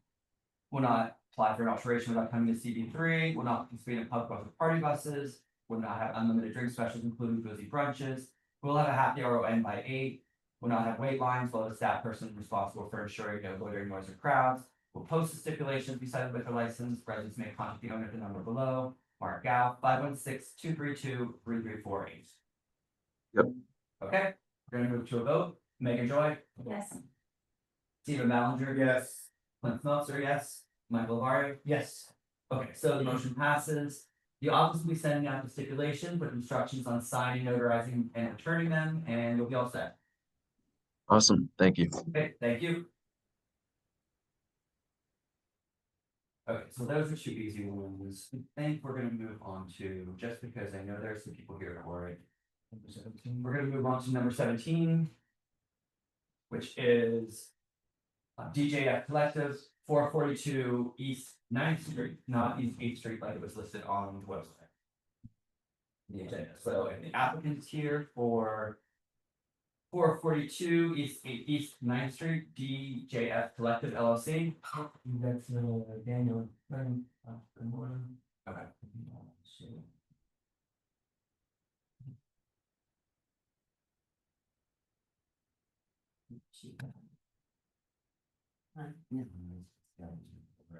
Hello, hello.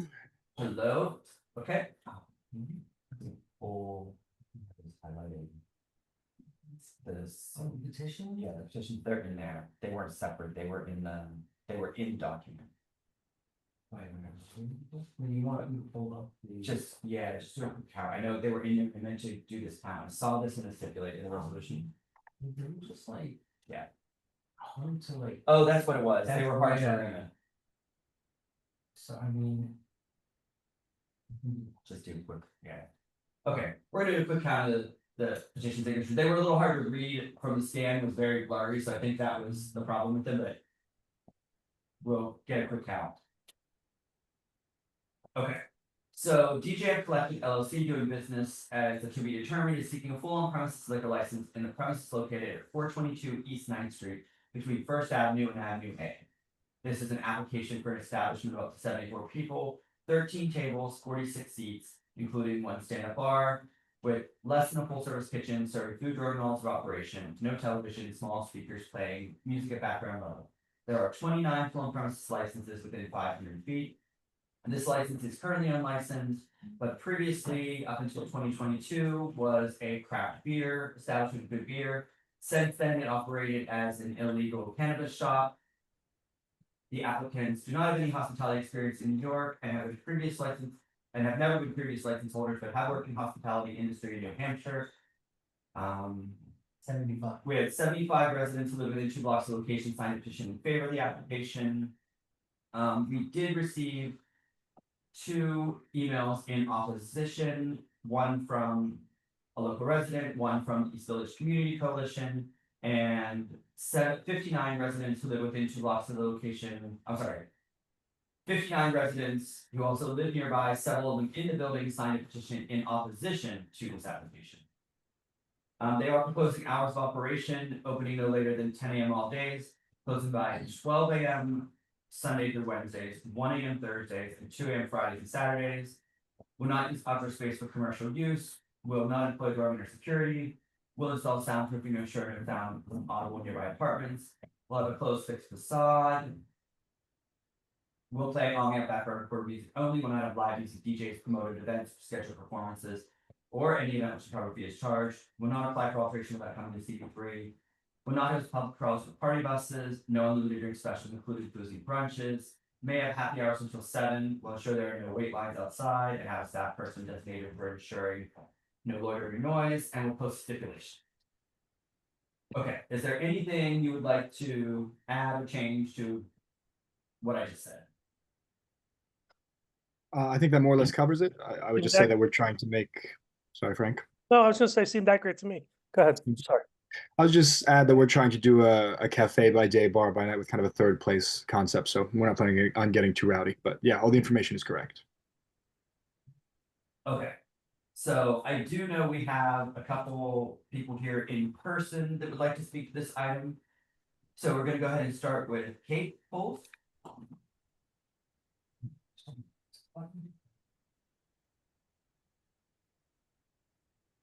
Hi, I'm Kate Pulse. I'm co-chair of the Street A1 Block Association, speaking for the residents of East 9th Street.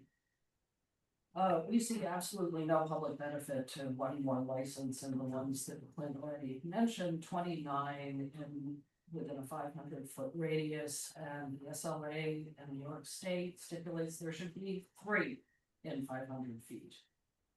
The hours are also unacceptable on our residential side street. The other eateries on our block all close no later than midnight. Other applicants to the CB3 have reached out to us over the years from as far away as Chinatown. These applicants never contacted us to speak about what they were planning.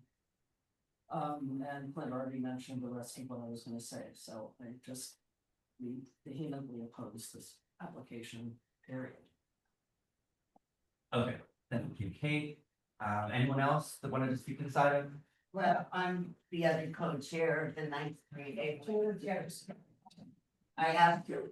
Well, Yeah, unless you're, it's- if you'd like to because come, I can't- unless you're not speaking, like. Oh, no, I'm sorry. The mic is connected to the Zoom. Oh, okay. Yeah, I mean, just everything that Kate said. More specifically, the fact that nobody reached out to us. There was an error on the application, so we were not aware of it until late. I actually got 3 more people who submitted their names after I sent all the petitions, and I'm sure with a little bit more, we could have done a little bit more. Anything that's on the block is closed by midnight. Is that correct? Yeah. And we've been here as a block association for over 35 years. If you are we just feel, I'm sorry. We feel it's very important that we be included in any commercial establishment that's going to impact on us. And we're quite insulted, especially with Frank. I mean, we've known Frank for years. And you always reached out to us before. I think this is inappropriate and we are not happy at all. May I respond? Nice, Okay. can I speak to the? Thank you, Judy. Susan was gonna just speak to clarify. Yeah, I want to speak to the air. So we had it on the agenda, if you look at the original agenda, it says East 8th Street. I forget, I guess the questionnaire, when the questionnaire was put on it, the residents realized it. And the reason it happened, we went back and looked at the 30-day notice. And it was very unclear, it looked like an 8, and that's why when I put it on the agenda, it really wasn't his fault. It was very, very unclear, but because of that, the residents didn't know till the last minute that was on their block. Okay, thank you, Susan. Is there anyone here on Zoom that wanted to speak to this item as well? Don't know if there were. Okay. May I say something? Yeah, so just checking to see if there's anyone else to speak, but we're good with that, so I'm gonna hand it over to you, Frank, and the applicants, if you wanna go ahead and respond to anything. I just want to clarify. I apologize if we did not reach out, and I can't see the lady who spoke, and I don't remember her name. I apologize, but certainly no intent was made to insult you, and if you feel that way, I sincerely apologize. Having said that, Daniel, what do you think? Before you say anything, if you agree to do this, I can't file your application for another month. Do this, speak further with the community, is that right? Correct. Correct. Yeah, so I would be happy to postpone by another month. Shine, feel free to weigh in if you have an additional opinion. I want to add to what Frank said, certainly didn't mean to go around you. It was not our intention. We posted the wall notice as instructed, I think 10 days ahead of time, or maybe a little bit more. We were taking signatures on the street. We were walking through it a couple times, we think, we got around 100 signatures total. Maybe not all of them qualify, which is why they recited 75, or I don't know if they were blurry, but we think we spoke to 500 people on the street. And about 2 people voiced anything other than full enthusiasm. So certainly, didn't have the sense that we were skirting around anyone. Sincere apologies for doing that. Happy to have those conversations. I'll also add further that, I can understand, in this context, the assumption might be that we're trying to open, a raucous place that's going to be serving, shots and have loud music or something like that. It's really not our intention. We're looking to do, as I mentioned briefly earlier, a cafe by day, bar by night. We want to have a community space. We want to have low jazzy music, artisanal cocktails, high quality food. We want to, have NYC Writers Circle reading poetry maybe once a month. Some board games like chess and checkers. So we're not looking to create a rowdy place, but certainly don't want to upset anyone. So Daniel's been very clear with me from day one. We're planning to be there for a long period of time. We do not want to get off on the wrong foot with the residents. Exactly. We have no problem postponing it. Yeah, so we certainly don't want any enemies on the street or really anywhere. And sorry that you felt we went around you. Really was not our intention. I wasn't aware that there was a 9th Street community organization. So I know you were saying that you were willing to withdraw and come back next month to meet with them. I don't know if that is something. We are opposed to the to a full liquor license. Yeah, so, and you're probably not hearing you because you're not speaking in the mic, but I can hear. I just confirmed with the Kate said that they're just opposed to the full liquor license and those hours at that location.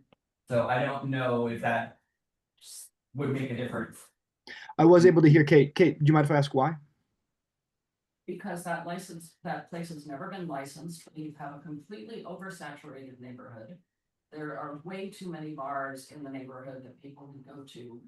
And a lot of us, all of our bedrooms on 9th Street face the street. So no full liquor. We don't even want anything open there until past midnight. Everything else is shut by midnight. Thursday Kitchen's shut by midnight. Smithereens shuts at 10.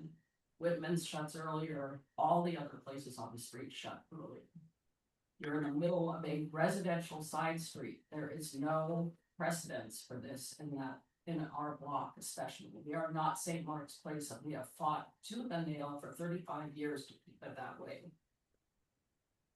I hear you 100%, Kate. I want to be clear. I can really understand where you're coming from. We like 9th Street because it's less noisy than St. Mark's. It's actually a big part of why we're going there. We're not trying to turn it into St. Mark's. Yeah. So I understand you mentioned that you'd be against a full liquor license in any capacity, but if we were to, for example, reduce our hours to midnight, which I think was just Friday and Saturday that we had them going past midnight anyway, but would that be something that you'd be amenable to? It sounds like Thursday Kitchen hasn't caused any problems. We know them well. We're not looking to, they're our neighbors. We're not looking to make any more noise than them either, for their sake as well as for the sake of the residents. We do not want full liquor on the block, period. Well, Okay. Full liquor. Okay, Susan. I'm gonna speak to guidance again, and not to this particular thing. This is an unlicensed place. It was licensed at one time, but it was 95% retail. By craft beer. It was only beer and wine. I think, it was almost never anyone drinking there unless they were tasting. But it's an unlicensed spot in the middle of a residential block. 7th Street is an overwhelming, block of nightlife. St. Mark's is an overwhelming. You don't need 7th, 8th, 9th. I mean, this is the epitome of our guidance, and if we're not, again, it's like, I don't see why this would be an exception. The guidance is to not increase impact. We have never seen a decrease in license complaints. We only see an increase or a plateau. So I don't understand our guidance. And if we want people to take our guidance seriously, I don't understand why we would be approving a license then.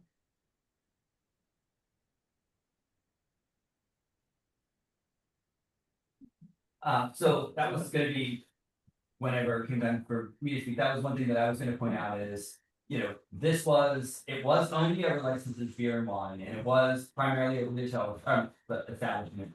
But then it's been unlicensed for 2 years and there was an intervening use that was not a license. So therefore, it really does, both in our eyes and in the eyes of the SLA, consider it an unlicensed location.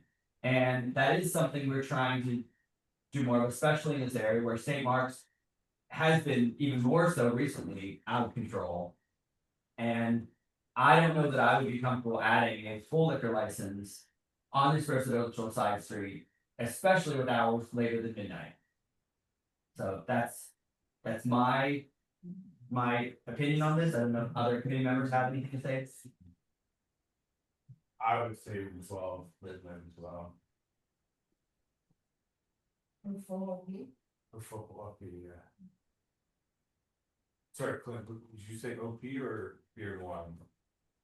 I would be more, I don't know if I'm comfortable adding a full liquor license here. Specifically for a business that, it's a light cafe style menu, it doesn't seem to be full sit down restaurant, I think that makes it more tenable, I think, for, if we were gonna consider a full OP license, but, I think cafe, full license, it just could end up leading into more of a drinking place. If it's helpful for context, I mean, we are the food menu is limited sort of by necessity. You know, we're first time operators. Our ability to conduct renovations is somewhat limited. So we're just unable to install ventilation. That's why we're keeping it to the food menu as is, but we're trying to do items of substance, as you can kind of see there with the sandwiches and the charcuterie and the dessert. We're definitely happy to reduce our latest hours to midnight, potentially happy to have discussions about later than that. I'm sort of falling to you, Frank, on what you would recommend here, given everything that's been said. I'm getting the feeling that it doesn't matter what the hours are, that they're not going to approve liquor. Clint, am I wrong? We haven't got there yet. I mean, I think it seems, and I'm just gonna summarize it, we definitely, if we were going to even consider approving it for whether it would be beer, wine, or full liquor, I don't think we'd be comfortable anything after 12, but. Heard on that. Perfectly comfortable to reduce our latest hours to midnight. That would probably be Friday, Saturday, and keep the rest. Yeah, the beer, wine, liquor, I don't know that we've settled on anything for that, but. Can I just confirm with you guys that you haven't held a license, for anything here in the city and haven't owned or operated a business in the city, okay? Is that your first time operators, like? That is correct. So we're longtime hospitality employees, but yeah, first time operators. Okay, thank you.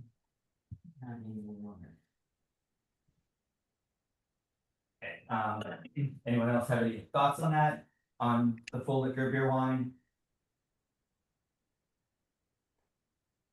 I'm back to trying to understand the guidance. If they were to come in with a full restaurant, with liquor. though. No, well, no, I'm just saying, I'm talking about, not about them, about the guidance, I'm trying to understand. I mean, it was very clear that if we're not gonna be following it, we should take it off. Look like about to say something. Yeah, I mean, I understand that this, even if they close it, even if it wouldn't have, maybe a massive impact as the operation is right now, but like we discussed before, it creates a new license and what happens to the next people that come in after them. There's a ton of places for sale in the East Village, and the Lower East Side. I think this place is probably inexpensive because it's, a formerly cannabis store or whatever, but, I think I would prefer to see them go into a space that is already licensed. I mean, I've said this many times, this may not be about you personally or your application, it's just the wrong location for what you're applying for the wrong location for the way we are looking at things in the bigger picture for our area. Understood. I mean, we're certainly happy to take your advice. I guess, you know, always learning about the process and always interested to hear about the community board's thoughts. You know, from what I understand, midnight's kind of the last time when hours really make a difference. If we did reduce our latest hours to 11, would that make things any easier? We're more interested in sort of the ambiance of cocktails and also what that offers to our bottom line in terms of letting us do a cafe where you can really sit and relax. You know, it sort of lets us support that side of the business as well with the higher margin of cocktails. So if we did reduce to 11, would that even be a possibility, or does it have no impact at that point? There's so many empty locations that are. I mean, I'll speak for myself, that doesn't, I understand and I get. Just a what- question. I don't think I would be willing to go full liquor in this location that has been unlicensed for. Yeah, just, yeah, forever, but also then. And I don't wanna, nothing against your business, but just for well, actually for any business, I don't know that I'd be willing to go with full liquor for even a full service restaurant in this location, just because it hasn't been and it is a residential side street. Would the applicants be willing to do a beer and wine?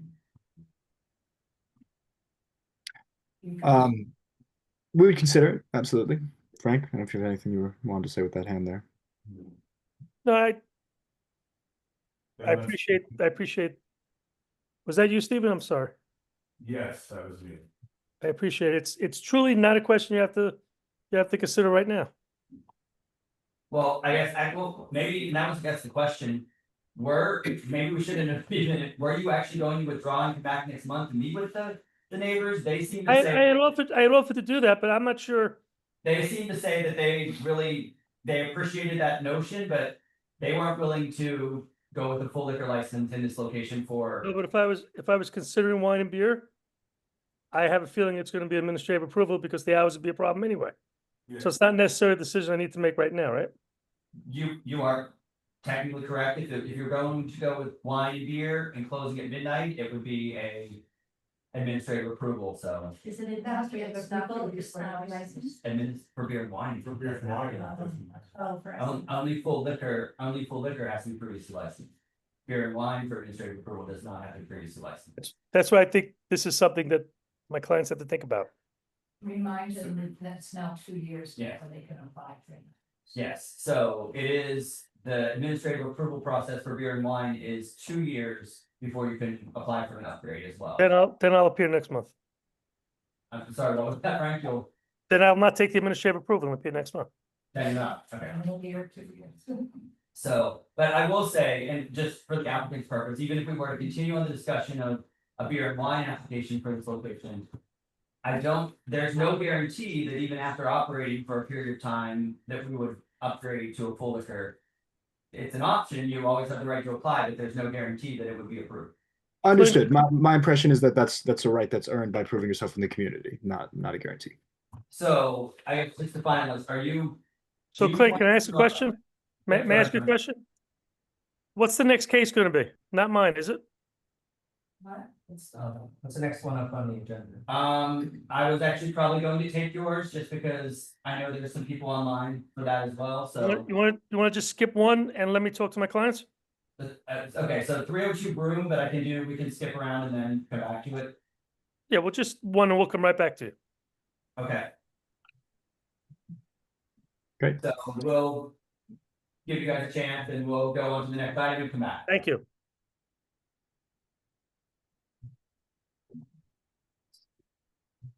Okay, so the next item is.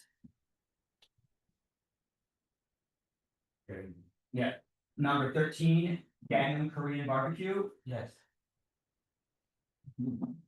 125 Division Street.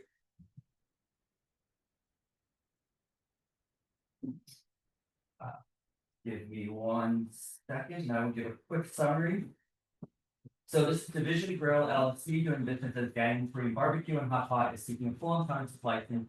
And the premise is located at 125 Division Street. This is an application for establishment of 152 people, 30 tables, and 140 seats with 2 bars. Ground floor bars, 12.5 feet, and a basement bar of 16 feet. Full kitchen serving food during all of operation.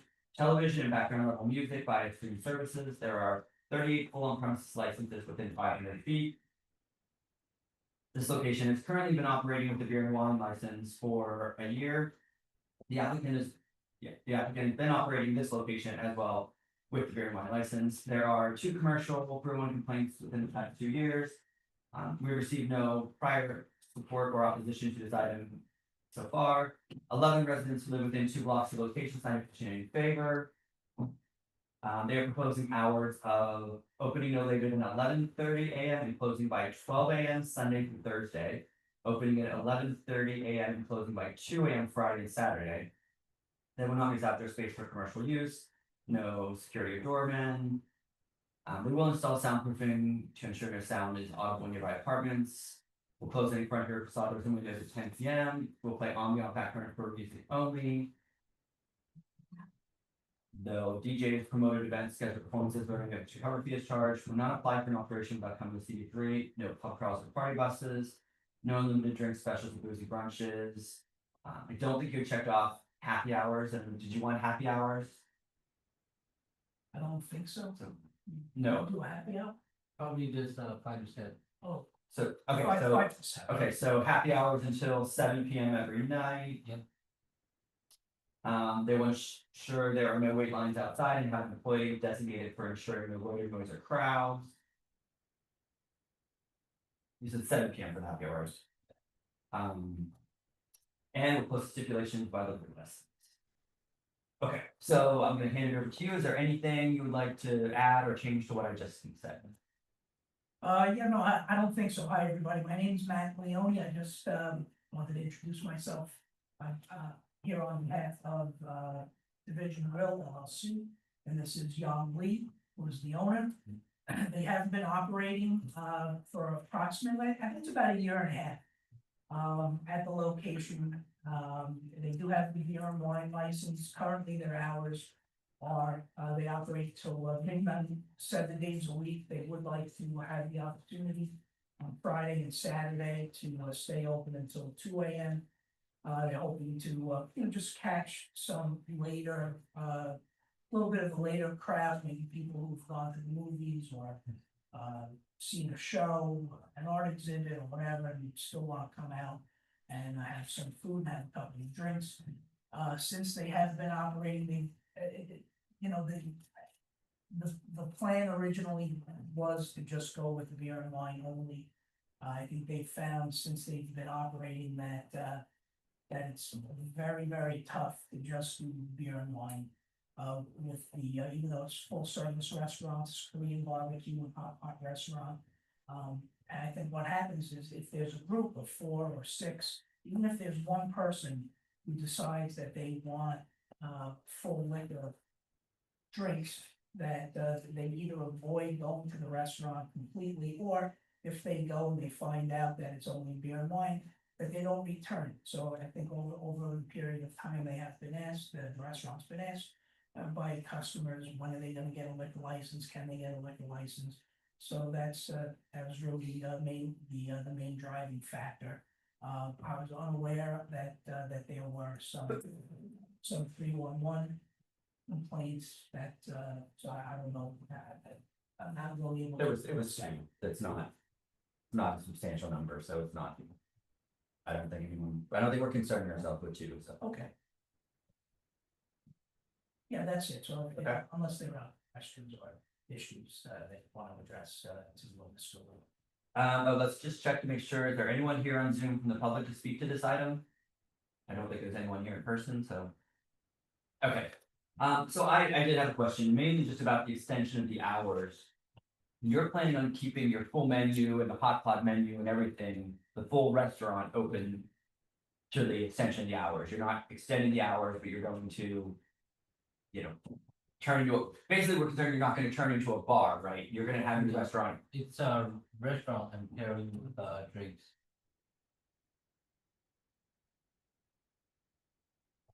Understand, I mean, that's probably very difficult being on that block with teepees and, no fun and all those places that I feel like I'm a sensitive place.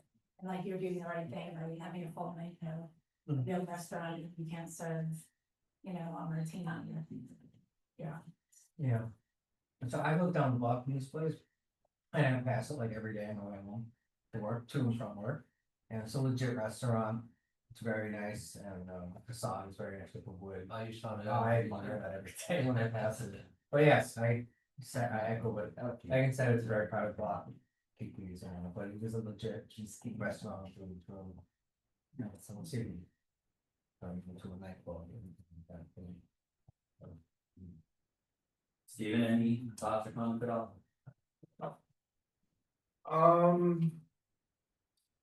We're going from like, speaking about our guidance, going from beer and wine from 12 to full OP till 2, kind of goes against that. With that said, maybe I would support full OP 1 o'clock. So, if somebody did take both of the space after, and I hope you guys say that forever, but if somebody did, buy the place after, 1 o'clock isn't gonna be turning into that club. Do you own the building?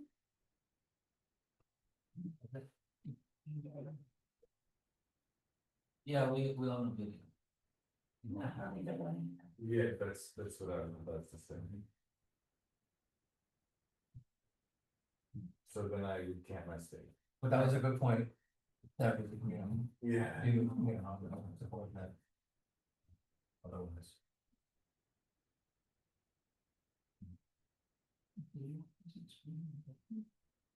Yeah, I'm the tenant there. Oh, it's on. And well. That's why I have my own.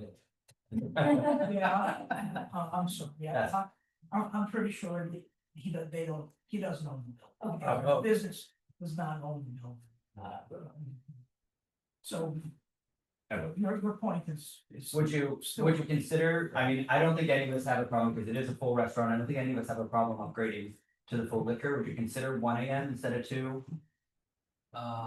It's only Friday, Saturday. Yeah, Yeah, one. Okay. I think Yeah, I think we got a big one. that's a better comparable, I think, so. Yeah. Okay, I think, if that's it, I think we're good. We can go ahead and we'll put the stipulations up. If you can see them, we'll just go through those and that's what we'll be approving.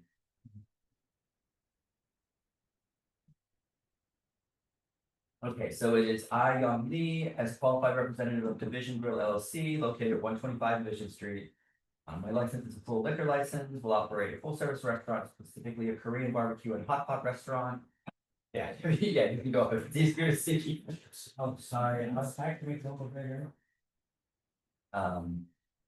The hours of operation will be 11:30 AM to midnight, Sunday through Thursday, 11:30 AM to 1 AM, Friday and Saturday. They will not use outdoor space for commercial use.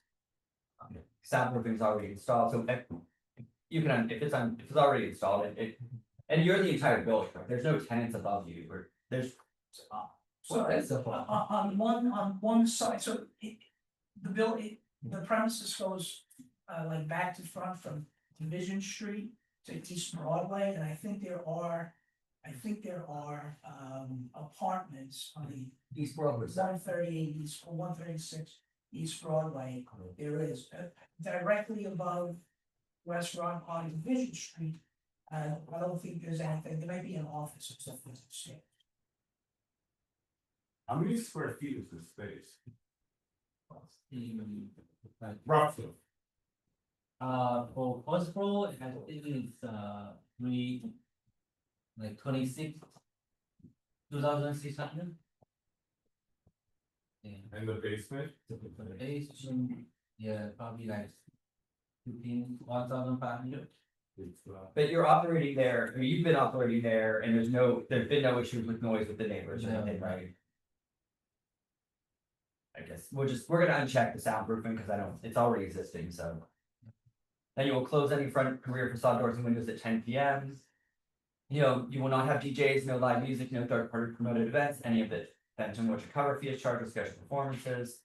Ambient recorded background music only, will not apply to an alteration without coming to CB3. First, will not participate in pub calls or party buses. Will not have unlimited drink specials, will have a happy hour that went by 7. Will not have wait lines. We'll have a staff person responsible for ensuring no loitering noise or crowds. We'll post the stipulations by the license. residents may contact the owner at the number below, Young Lee, and it's 973-979-1192. Correct. Okay. So we're gonna go ahead and move to a vote. Megan Joy, Yes. Clint Smeltzer, yes. Stephen Ballinger, Yes. Michael Lavario. Yes. Okay, so the motion passes. The office will be sending you out the stipulations tomorrow with instructions on signing and getting them back. Okay. All right, thank you all. Thank you. Thank you. And have a good night.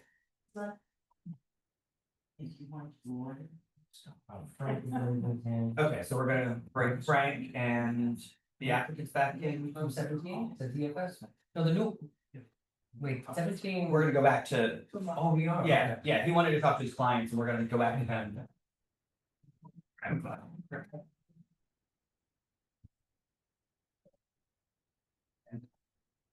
you. Thank you. I mean, look at the price.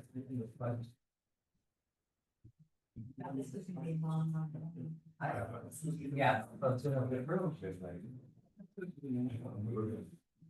I also have seen on that. Okay, so I see, we have Jeremiah back. And Cheyenne, the gang's all here, right? Okay. So I guess you guys had a minute to chat. What are your thoughts or what? As much as we'd like to accommodate and cooperate, the numbers just don't work with the rent that's being paid with a wine and beer license. So we understand your position. We hope you understand ours. Okay, so. Okay. So I guess it's our decision then. It seems like, and I'm gonna confer with the committee, but it seems like we were kind of generally moving toward, we'd be comfortable with the beer and wine tonight, but I don't think we were comfortable with full liquor, given the location history. Is that, am I correct? Does anyone have differing opinions on that? Okay, so I guess. Do we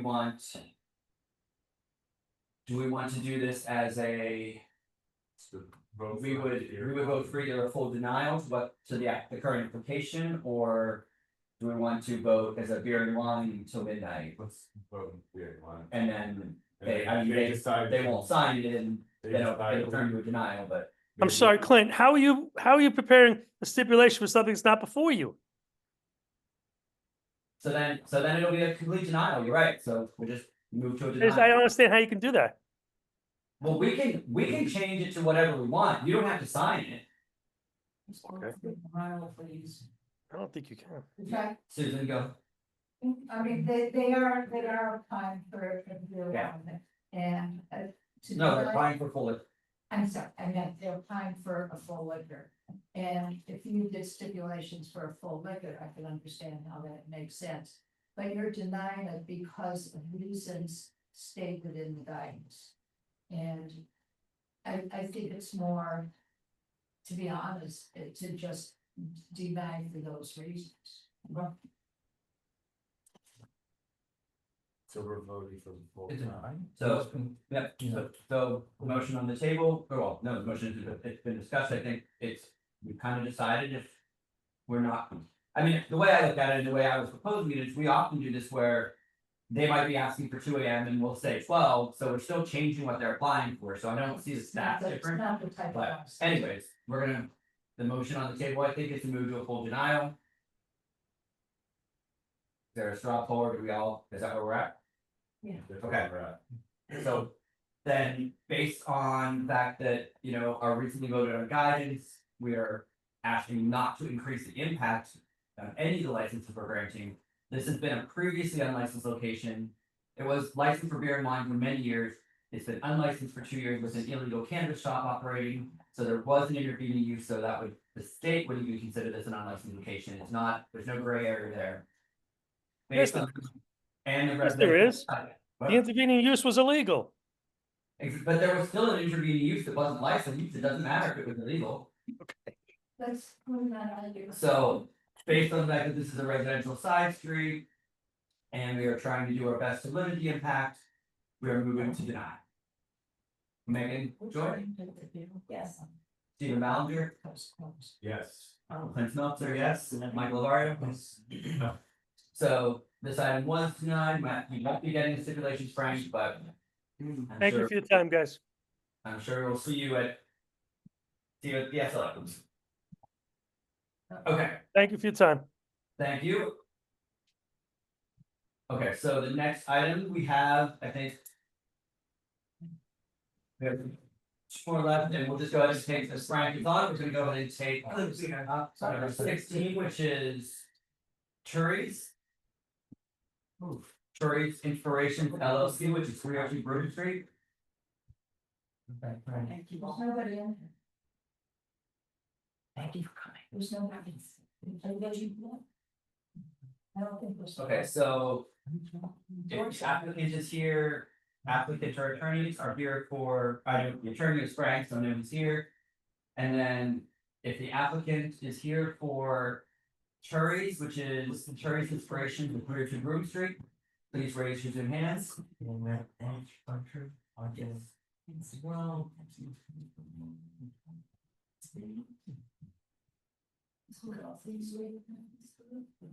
This goes to some pizza, so it's just all simple. Oh, that was a problem. They were doing anyway. Yeah. It's like you could go down there and smoke. Yeah.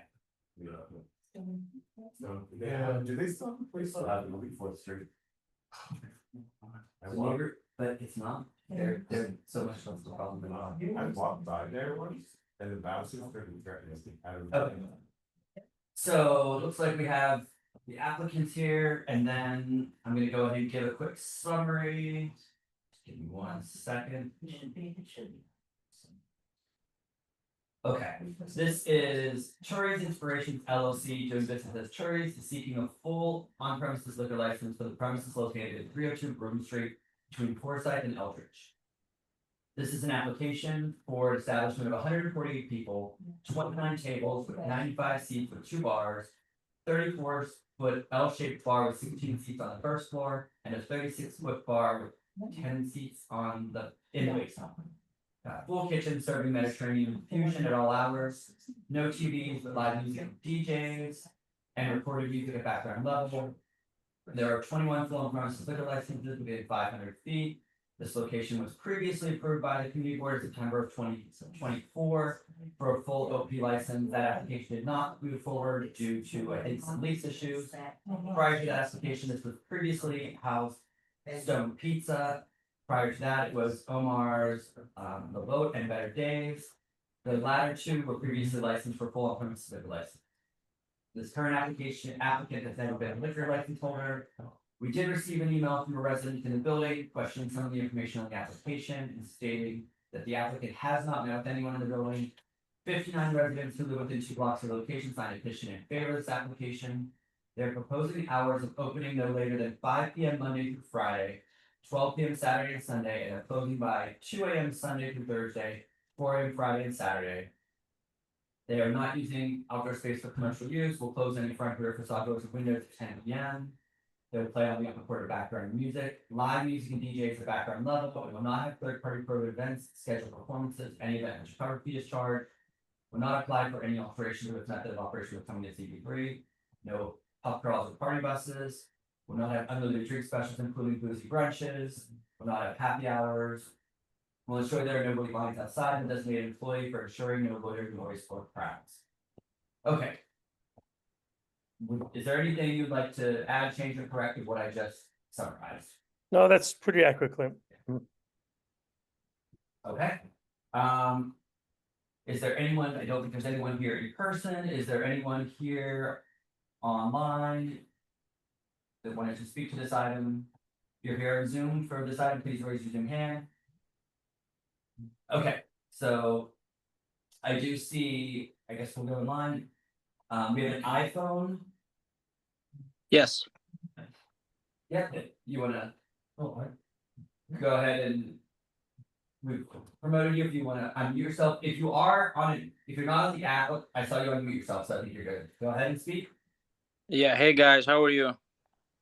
Not, I don't think it was Archer. I think there's another. Sorry. It's just within an iPhone, so I'm not sure who they are. Oh, hey, this is me. Hi, this is Ed. Yep, go ahead. Hi, I was emailed by one of the residents in the building this morning. I just wanted to clarify, there was an error on the application. My father and I are not applicants. That said, I just wanted to clear that up. I spoke to a couple people in the building this morning. We are not part of the application. That's all. And just for clarification, Ed, you were the previous applicants that were approved last September, correct? Correct, yes. Me and my father were the previous applicants. I was emailed by Catherine, I think she's the one on screen, to confirm whether we were part of the application or not. I informed her that it was a mistake. We're not part of this current application, and that's it. I just wanted to clarify that. Okay. Thank you for that. Okay, so I myself heard. Yeah. So I think next we have Catherine. Hi, everybody. Yes, I emailed the board this morning, and I want to say that I cannot, like, even in good conscience approve this or before this. I don't understand how in the Lower East Side, in this particular area, only 59 people could only support this. But my reasons are for the lack of transparency with the applicants, the owners, even Frank. I felt like it's very misleading, erroneously filing an application specifically leveraging Sala and Ed's relationship with the tenants and the owners of 302 Broome Street. Yes, I did speak with Ed this morning, and from the get, I believe that the applicants had contacted him back in August, maybe August, September, and he flat out declined their offer. Ellis and Arthur have 11 p.m. wine and beer at their, have a wine and beer at their restaurant in Harlem. So a 4 a.m. liquor license is unnecessary unless they're trying to run a nightclub, which is what I believe they're trying to do. If they're involved with or related to Ivan Bushket, who was Omar's manager, the prior tenant. Again, we have not had any introduction or contact with the applicants. Frank, I'm not sure. It sounds like this is the second time this evening this has come up.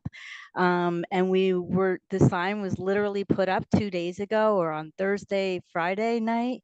Nicholas Clark, who is a long-term employee of Ivan Bouchette, who again from Omar's, actually reached out, and he confirmed that the residents confirmed that Julian and Artur Jagaski are working with Ivan. So I feel, again, the lack of transparency is absurd. And then finally, there are fines that are outstanding still. I think there's over $100,000. There's a stop work order. We'd like to know what is the security? How are they going to operate their HVAC systems? Because it's not going to happen on the roof. This has been an ongoing situation. And the noise level, which the other tenants will speak to. Also, Stephen Catherine, if you want to kind of just start wrapping up. Oh, okay. I'm at number 9. Yeah, I think I'm done. I'm done. Catherine, a resident of the building? Yeah, Catherine. Yes, 302 Broome Street, 6B. I've been here since 2017, January. Perfect. Thank you very much. Okay. We also have Odine Steamers. Yeah. Can you hear me? Yes, we can. Go ahead, please. Right. I'm owner of 5A, resident. Yes, of 5A Broome Street, 302. I'm very concerned. It's a mixed residence, and the noise level, I think, will be very high. We don't have proper soundproofing. It's been proven over and over again. I visited the site in the last 2 months, and could definitely see how that is. So concerned about noise level and being awake, and not, I've got people have to work, and it's just not going to work. There's no full kitchen. Well, they say they want to put a full kitchen. There's no ventilation. So how can you have a full kitchen with no ventilation? As I said, they put in the application volume as background noise, but they're wanting DJs, they're wanting to have parties, soundboard, and the soundproofing's not there at all. Security, they only say Thursday, Friday, Saturday. Then they say dormant. There's so many misleading things in the application. I just don't understand what they're really going to do. There's also, I mean, you've got to remember there's another place just across the road which has people sitting outside, so that can cause problems. And the largest is the Noosa Common area. They have blocked off the door, so we cannot, as residents, go and look to our utilities. They're using the common staircase as part of the nightclub or restaurant. This is not to me, this is totally unacceptable. No one has approved it, and they're just taking it. They've already blocked the door off now, so we have a safety and health issue. If someone wants to get to the utilities, they actually have to go through the nightclub to get to it.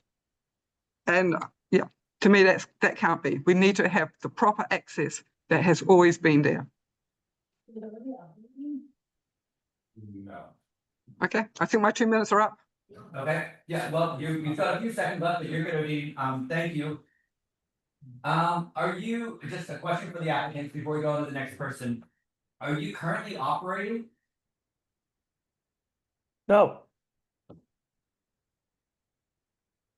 Okay, so you're We not don't, there. we don't even have possession. We didn't do that.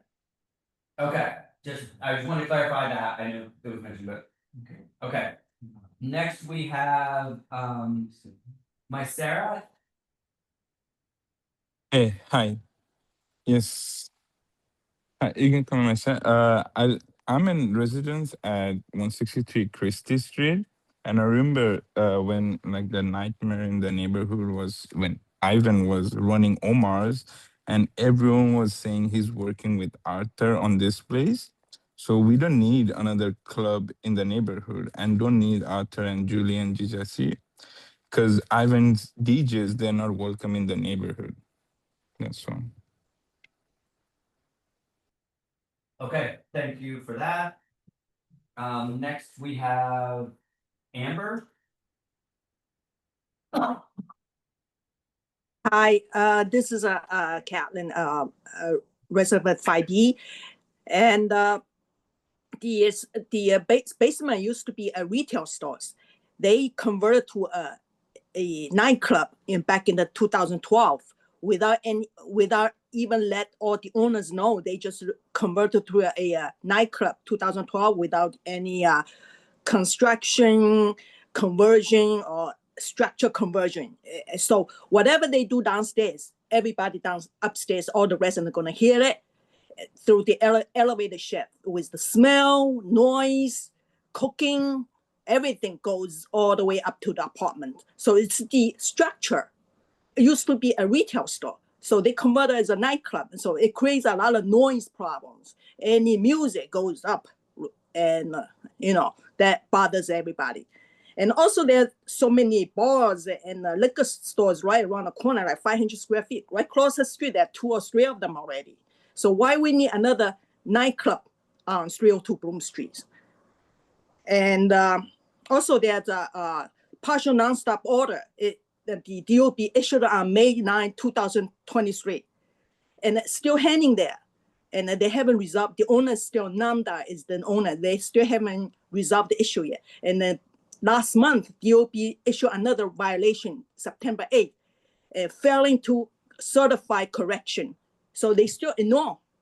And a violation, you could go to the DOB site, you see all those violations against the downstairs, the commercial space. And also I'm concerned about the blockage going to the basement or the meters. People, it's for emergencies. People need to go downstairs on when they shut it down, when they close the gate, nobody could get into the basement to see the meters or shut off the gas or electricity. It's illegal. It's violation. Okay. That the space be empty for last 2 years already. Amber, if you can finish your thought, please, your 2 minutes is Okay, up. that's it. Can I say something? Because what I can hear, everybody is speaking from the past, which I'm not aware of exactly what has been happening before. But we're not trying to bring a club. Our concept is different. It's a Mediterranean, upscale, sophisticated food, healthy food. We're not. I don't know anything what you guys talking about from the previous. But We spoke So to I the think- neighborhood. One thing I think I just want to clarify though, I know they're talking in the past, but it sounds like without looking into it, it sounds like there's still a lot of outstanding violations, and I know there were in the past on this building. So it sounds like those have not been cleared up at the moment. Do you know anything about those, or you? Well, it's good that we're hearing about them, because it's certainly something we can bring up to the landlord. They're not our violations, obviously, but we'll be working with the landlord and tell him he's got to clean it up. But it impacts their occupants. But it does impact, your. Then we may need to do it.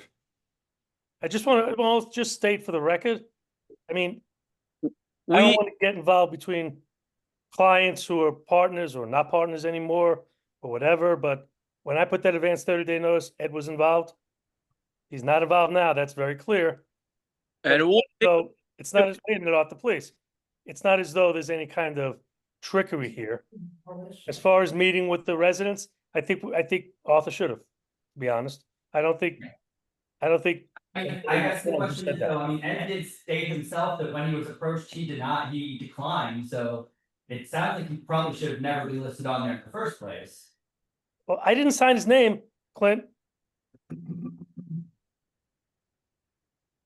So one of my questions is if. It says 148 letter of no objection, so was that 2 storefronts that both had a letter of no objection? Actually, 2 floors, 2 floors. 74 each. Can you create an occupancy of? I've never seen it before except at this place.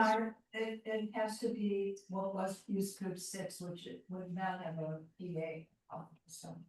Megan, I was as surprised as you were when I saw that. So I think there's a number of things. Yes. Yeah. Please. I think there's a number of things that I would prefer not to investigate. I would refer to them too, but if we have to, we will. It sounds like there are, regardless of whose fault it is, there are still violations on the location that have to be cured. If there's a letter of no objection, that means it had to be a use group 6, which I believe has to be under 74 people. So it just sounds like there's a lot going on. And we did get an email that someone took his name off, is that correct? That was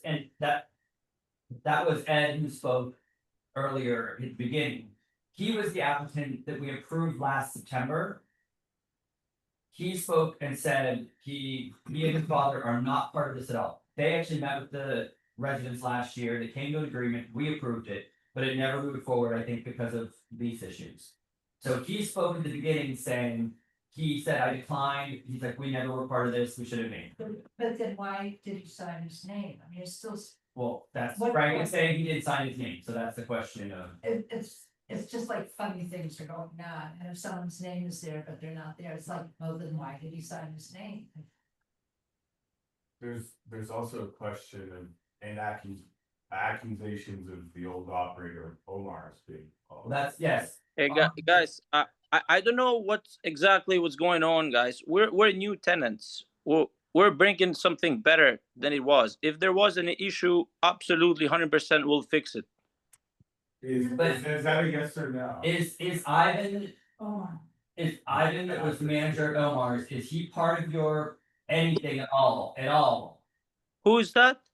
Ivan Gushevsky, who was the manager at Omar's, are you talking with him? Is he advising you? Is he part of this at all in any way? I have no clue who you're talking about.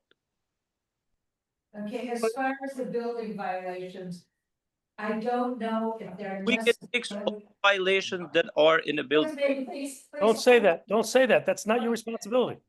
What I'm saying is, I don't know if they are necessarily all things that can be cured. Thank you. I'm just saying that. Clint? Yeah. Ed's texting me that he's raising his hand. Who is? Ed. Yeah, he's iPhone. Oh, he's the iPhone, okay. We're not gonna, I don't wanna get into the back and forth, but sure, we'll promote him. Yeah, to know who signed his name, if that's. Wait, talk. So. Hey guys, hi, how's everyone? I just want to jump in real quick. Yeah, we were approached like 2 months ago. I think maybe my dad did sign an application. I'm not really sure. I remember we just didn't go that far. We just said, hey, we don't want to be involved. Like, so I don't know if it was a mistake. I don't really know what happened, but I just know that this was just a misunderstanding. But me and my father were not involved in this application at all. I know my dad was in the office. He probably signed or something. I don't know. That was months ago, but we made it very clear, like, we're not part of this. That's it. So I just wanted to clarify that. And we acknowledge that Ed is Yeah. not part of this project. Yes, yeah. I just wanted to speak to Frank's point, yeah. But I don't see, I mean, on the application that we have, it doesn't have your dad's name, it just has Arturo, so I'm not sure. That's all I had to see was. The one that the building sent me said Artur, whatever, Gajaki / Salah Shahid. And then I was getting emails this last weekend and this morning asking me like if I'm involved, my father, so I just wanted to clarify that. A lot of the residents, I don't think we're happy, so I've just been answering them all, kind of all evening. So that's it. Okay, thank you for clicking that. Okay, so you've got a few that have their hands up that haven't had a chance to speak yet, so we're gonna go to Jeffrey Hanley. Did you promote him?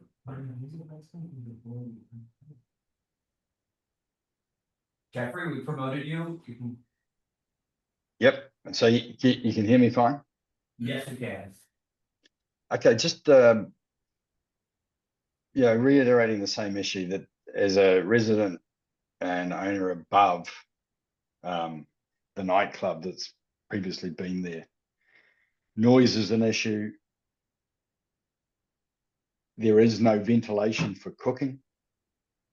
There is an HVAC system that was not approved, so there's an issue with regard to ventilation and HVAC. And I understand that, they might have a different concept, but there's been no attempt to actually share with us. I mean, Frank's got all of our details. We've been, down this track on more than one occasion, but there was no attempt to share the concept or what's going to happen, etc. As you heard, the posting was, I'm hearing 2 days ago. I'm not judging that, but certainly hasn't been posted for a long time for consultation. The space itself, we talked about the common area, and it's all right. People were saying, "Oh, that's historical," but actually, there's plans attached here where the plans show the use of the fire exit and the actual common space. So that doesn't marry up with what was being said. So they clearly are, whether they're aware of it, proposing to use that space and restrict, and as a consequence, we'll be restricting access to the common area. So that is a real issue that needs to be discussed, because, as I said, the plans attached currently clearly show use of that space. And then on top of that, you've got the usual issues of noise. The building was never designed for a nightclub. You've got the incongruity of we're going to have ambient noise, but we're going to have DJs. Really? Who believes that? And then on top of that, people management. Historically, when the 148 people have been inside of these facilities, they block up the access for residents. I don't know whether the people are aware there's issues with regard to the lift usage and how the lift accesses the lower floors and the security required around. You can finish up your thoughts. Go ahead, please. So basically, my thoughts is that we haven't really seen the concept. There's things within the proposal that are clearly incorrect with regard to the physicality of the building. There are outstanding violations and issues. There's issues with regard to noise, fumes, or from cooking, and with regard to location of HVACs to make this a workable space. Okay, thank you, Jeffrey. Was there anyone else? Okay, I mean, I see Odine still had her hand up, but, oh, So, yeah. would you like to know what DOB says? Okay, Susan just pulled the DOB. So there's, hold on. Yeah, Susan, if you get a microphone. I was on the board. Yeah.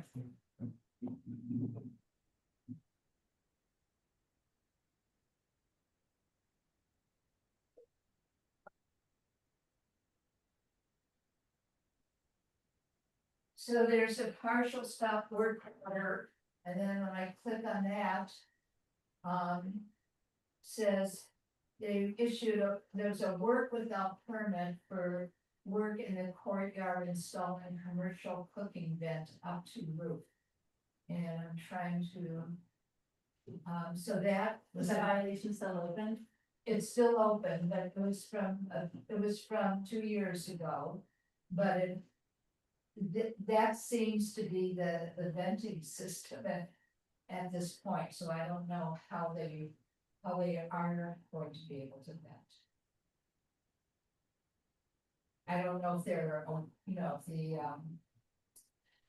current applicant is aware of that. I guess if they're aware of the partial work order because of the installation, trying to install a vent for cooking. I think Susan, and correct me if I'm wrong, I think there's been a partial stop work order on that building for quite a while now. For various reasons. Well, no, it's for that specific reason, it's 2 years old. Yep, but there were other stop work orders. That's the only reason that's given for that. There can be other violations, but this is what the work partial stop work order. There might be other violations involved. Yeah. The difference is, we did approve this last year, but they had met with the residents and they had a full agreement that they had written out. Because there were so many issues. And it involved the elevator, the garbage access, everything else.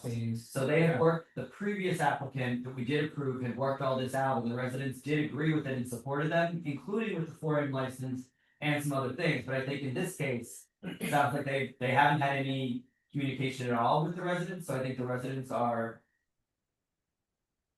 upset or afraid about that because of all the issues they've had, and if they were, I think, to agree with someone, which they did last year, so they weren't, it's not like they're opposed to anything being there. They approved a similar type method of operation, but they had a lot of protections in there, which I don't think they have with this applicant. So I think that's where the concerns are coming from the resident, and I should have pulled up, I did look at the resolution from last year, and we referenced their letter. I should have pulled up their letter that we had last year, but there was many items in there that they detailed that the applicants agreed to address.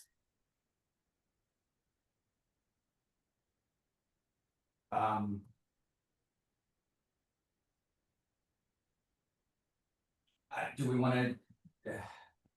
Glenn, I think we should be respectful of these neighbors and postpone this for a month. Okay, I mean, I was gonna see if we wanted to discuss it further, but if you're willing to, if you wanna do that, I actually think that could be.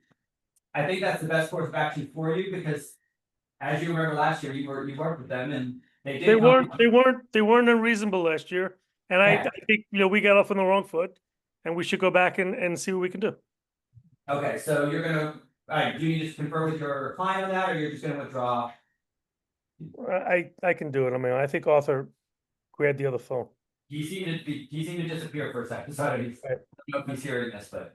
That's the only way I'm gonna do this, so it's done. Okay, just please send an email to the office, you know, the deal, just so that Ed knows that you're withdrawing, and we'll put you on for next month then. Very good.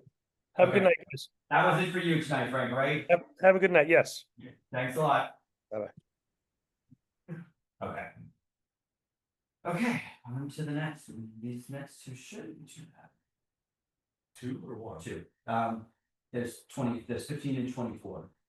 Harold, which one are you here to speak on? Are you here for an item, or are you just? No, You're just here for fun. You missed them. No, I visit each of the different committees. Committees. Well, that's good. Yeah, well, it's nice to see you. Yeah, I thought maybe you just missed this fun, so. That was a previous memory. It's not as entertaining as it used to be. Okay, so we're gonna move on. We have two more items left. We have first, we're just, I guess, do them quickly in order. It's gonna be number 15, Made in First, which is 166 First Avenue. Applicants and representative, please raise your hand.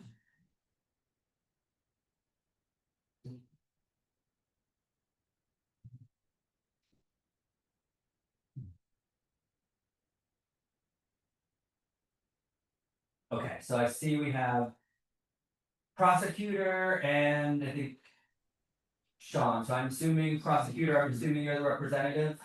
Yeah, sorry that for some reason I was unable to change my name, That's okay.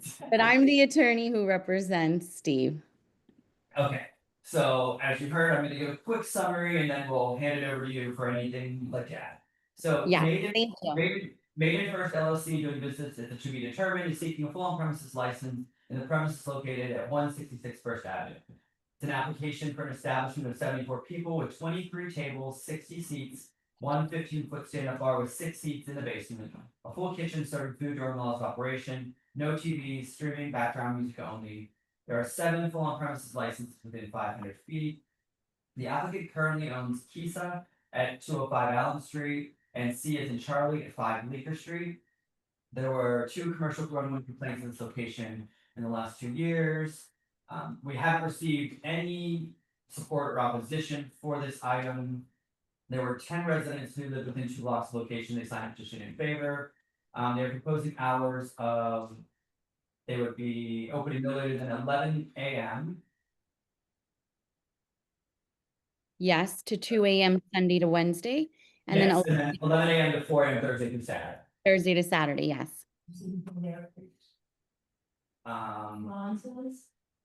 Yes, it was, yeah. And it will not use outdoor space for commercial use. We'll close any front of the facade doors and windows at 10 p.m. We'll play on background for music only. Will not apply for any alteration without coming to CD3. No pub crawls or party buses. Do not have unlimited drink specials, including with brunches. May have happy hours until 6 p.m. Will not have wait lines and will designate an employee for ensuring no loitering, noise, or crowds. Okay, so that's a quick summary. If you'd like to go ahead and add anything or else give us a little bit of a quick description of what you're proposing. Sure, thank you. My name's Jasleen Kaur and I represent Made in First LLC, which is located, as we indicated, 166 First Avenue, New York, New York. I'm here today with Jay Wu, who's known as Steve, and he's actually one of the principals of the business. As you stated earlier, this was previously licensed by AGN Restaurant LLC, The Fern, who had a full liquor license with the same hours of operation we're asking for. You know, my client and his partners, they're in the business. They want to create a country buffet style restaurant that has a different menu each day. That's really what they're trying to focus on. This is not a place where you go for like music, you know, socialize, you eat, you have a drink and you leave. That's kind of the ambiance they want to create. They're not trying to have any parties there, nothing like that. They're very respectful. One of the partners has 2 other locations, so they understand how important it is to comply with the regulations and the rules. And we're trying to see if we can get that for our clients today. Okay. I did have a question. I think, did Ferns? I don't know if they were allowed, but I think at some point Ferns may have used the backyard. Are you proposing backyard space at all? I don't know if they had background space, but I know that we're not going to be using any background. Okay, we're not using that. Okay, because that was Ours. the backyard was notoriously a problem. That's why I didn't compare Fern to that. I only compared Fern to the hours of operation that we're seeking, because everything else Fern did, we're not really looking for. And this is only indoor seating, which is the main level and the basement. That's it. No other use of the premises would have been used, or the outside. Okay. One of my concerns with the application is that it says that they're gonna be serving food from 11 a.m. to 11 p.m. daily. But if their opening hours are till 2 a.m., they have to serve some food as per the SLA license until closing. Um, If I, Limited menu, late night or something? Yes, he's going to comment on that. It's a great question. yes, we are going to close the first floor. Because it is going to be country buffet, so it wouldn't be same food for late night, but it would be like just the munchies at the basement, just only. We're still thinking about like there is no bar at the first floor, so everything's gonna be basement. But yeah, we were thinking about picking up something like a little like munchies for the like drinks or whatnot. If you want us to change something on our application, we will. We are planning on serving food. The minimum food requirement will be met, so till 2 a.m. something will be served. So if you need us to change that on the application, we have no problem. But we would have a menu, a proper menu that we would incorporate with the buffet for. Our standard language is food served during all hours of operation. And whether you want to change that to a limited menu after the buffet is finished, that's up to you, but yeah, as long as some level of food is served, then we should be good. Yeah, so we would like to change the application to reflect that food will be served at all hours. Okay, I do think we do have one person with their hand, so actually before I don't need to cut you off, is there anything you wanted to add? Describing anything else before we move to some members of the public?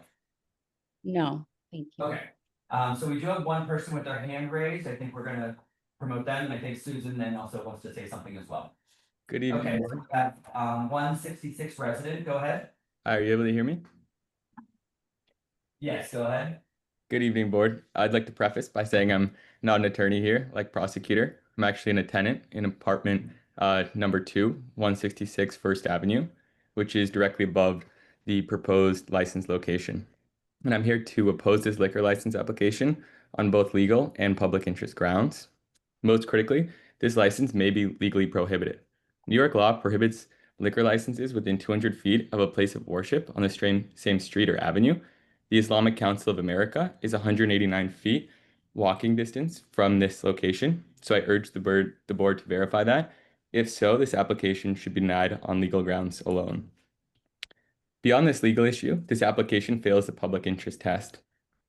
7 full on-premise licenses already exist within 500 feet. Adding another does not serve residents. Further, the exact location under Ferns and North River generated unbearable noise for former tenants and staff. And the former tenants had told me that when they had complained, the staff would bang brooms on ceilings, and nothing has changed to prevent this from occurring. Additionally, the applicant claims that this is a restaurant. The menu only lists a $25 buffet. The kitchen closes at 11 p.m., and yet they want 4 a.m. weekend hours. I think we can all agree that that is not a restaurant. The layout is clearly designed as a bar with a massive bar and bottles directly behind it on the first floor, although they say this will only be used in the basement. Additionally, no security is planned despite weekly police calls on this block, already making it very tough to sleep.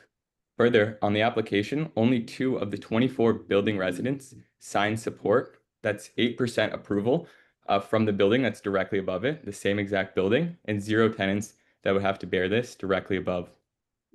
Further, the applicant walked around saying he was opening a restaurant without mentioning the late hours. This to me directly, and I can attest to that. Further, they plan to install in-ceiling speakers directly below our bedrooms. We already have trouble sleeping with the street noise and the construction, and a 4 a.m. bar would make this building completely unlivable and force me to have to, either do something with my job or figure out a new accommodation. I would not be able to sleep. I would not be able to live here. I really urge the board to recommend denial on the premise that this application first violates the 200-foot worship rule and it fails the public interest test in oversaturated area. And that's my my piece, and it's very important to me. This is where I sleep and live, and so I hope that you will take all this into consideration. Okay, thank you for all that.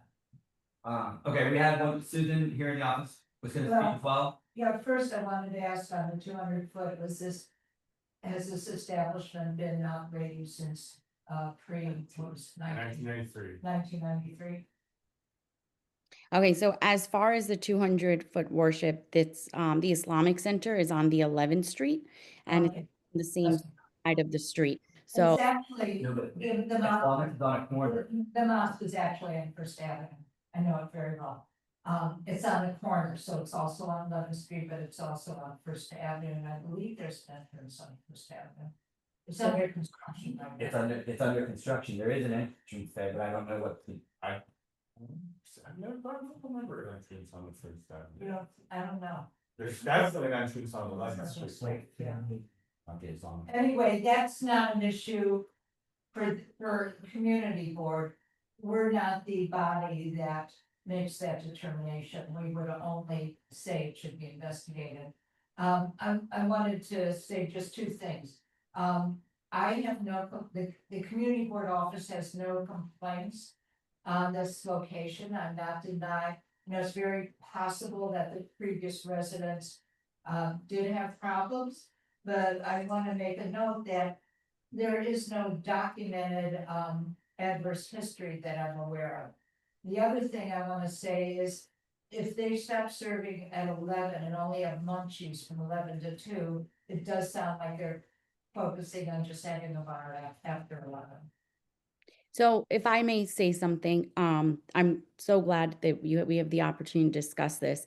My client said the word munchies. It's not going to be munchies. I'm going to make that very, very clear. It is going to be a menu. If you want, we can submit a menu with our buffet menu, which was submitted to indicate exactly what it would. The minimum requirement for the food will be met. So please, I would like to strike from the record, munchies. That is not what my client intended to say. He's not familiar with the lingo. He's not familiar with the language. So that's not accurate. So I'd like to I want to say, we're not interested in just the minimum requirement of the SLA. We want people, even if it's a limited. And as for any complaint that Things, there's one is meeting legal requirements, the other thing is what we're asking. right, we will do that. We will provide a proper menu from 7 p.m. to 2 a.m. to indicate that there's proper. But. I just wanted, from looking over, I was doing an application. On the ground floor, there's only a small service bar. It's all tables and buffet. So, there is, But they're close to that. With the new. yeah, I'm saying the layout is gonna be this. Yeah. And it's if I only- say one more thing. There's, sorry, just give me 1 second, then there is a bar downstairs, but if they wanna. To me, if they wanna stay open between 11 and 2 downstairs and close upstairs, it doesn't seem like it's gonna be a noise issue for the upstairs residents and it's in the basement. They still should have a limited menu. Yeah, I mean, they could do that. They said they would. I mean, and the menu that they're proposing right now for dinner is a full menu. It's, I mean, collard greens, hush puppies, black eyed peas, mac and cheese, mashed potatoes, potato salad, crab salad, peach cobbler, like it's a full American country menu. Yes. And I'd also like to just point out that, just so we're fully aware of like the soundproofing and everything, the basement is soundproof noise. So at that hour, it's only going to be the basement in use. So the tenants can't hear anything. And the capacity is 15 people. So we're not looking to hold that many people. So, I respectfully understand the noise complaint, but there were none at this location. And our client's goal isn't to cause any problems for the tenants. And the fact that we're going to be in the basement at that portion, there shouldn't be any noise control problems. So my question, or my comment, maybe it's less of a question, is, I don't disagree with you on that, but what I kind of, my concern is, Furnace was only open till midnight during the week, and I'm not sure whether it was 1 or 2 on the weekends. I think their hours might have actually been 2, but I think they closed earlier than that often. So you're going from, we're going from 12 during the week to 1 to 2 on the weekends to, 2 a.m. and 4 a.m. That's a big change in the impact. And also, if you're gonna be closing the buffet upstairs at 11. And then you're moving everything downstairs, yes, it's containing the sound, but you're essentially turning into, from some place that was sort of like a more of a full service restaurant bar. Into a bar club that's gonna be in the basement. So I feel like that's changing the impact of, as you heard us discuss earlier, I feel like that is creating a little bit more of an impact on the neighborhood, even if the noise is contained downstairs, in terms of people on the street, people coming and going, Ubers coming and going, etc. Even if it's only 15 people, I feel like that is changing the impact a little bit from the previous business. Okay, so I respectfully understand your position. The stipulation listed the hours that were proposed on firm or the hours we're proposing, but most of the time the place is gonna close 2 AM. So my client will not have a problem if we stipulate to 2 AM closing every day. But I don't think Fern had 2 AM during the week. We went off of based on what we saw in the stipulation, but we're willing to work with the community board on this, and we feel that 2 AM closing the entire Monday to the whole day. would be appropriate. 166. Correct, Fern, it was Fern. There was 2-311. Yeah, it wasn't. There was a more significant 311 place at a place next door that's got the outdoor seating, but that's no, we can't judge that on. Yeah.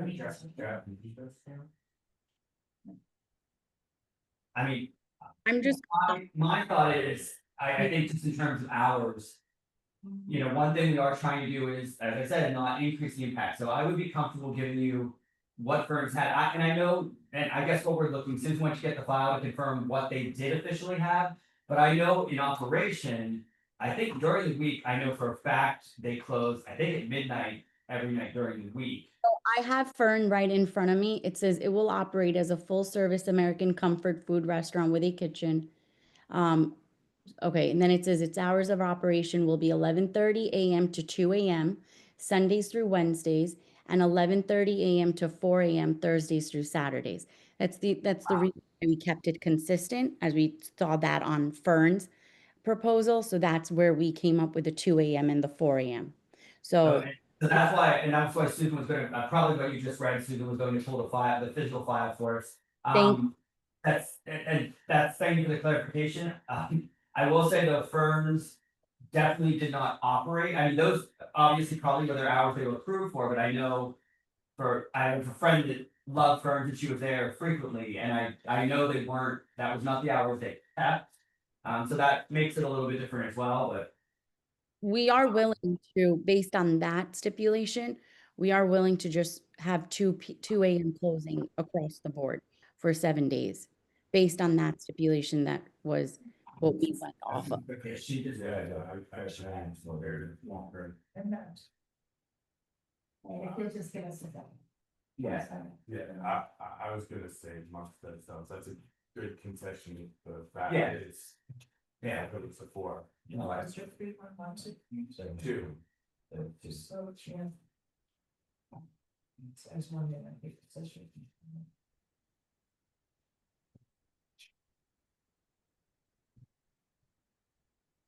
Yeah, she does a pretty good sense. Okay, I can. I also wanna say that we don't have any reasons. No, It's kind of a. Yeah. So, I guess, see if that is up there.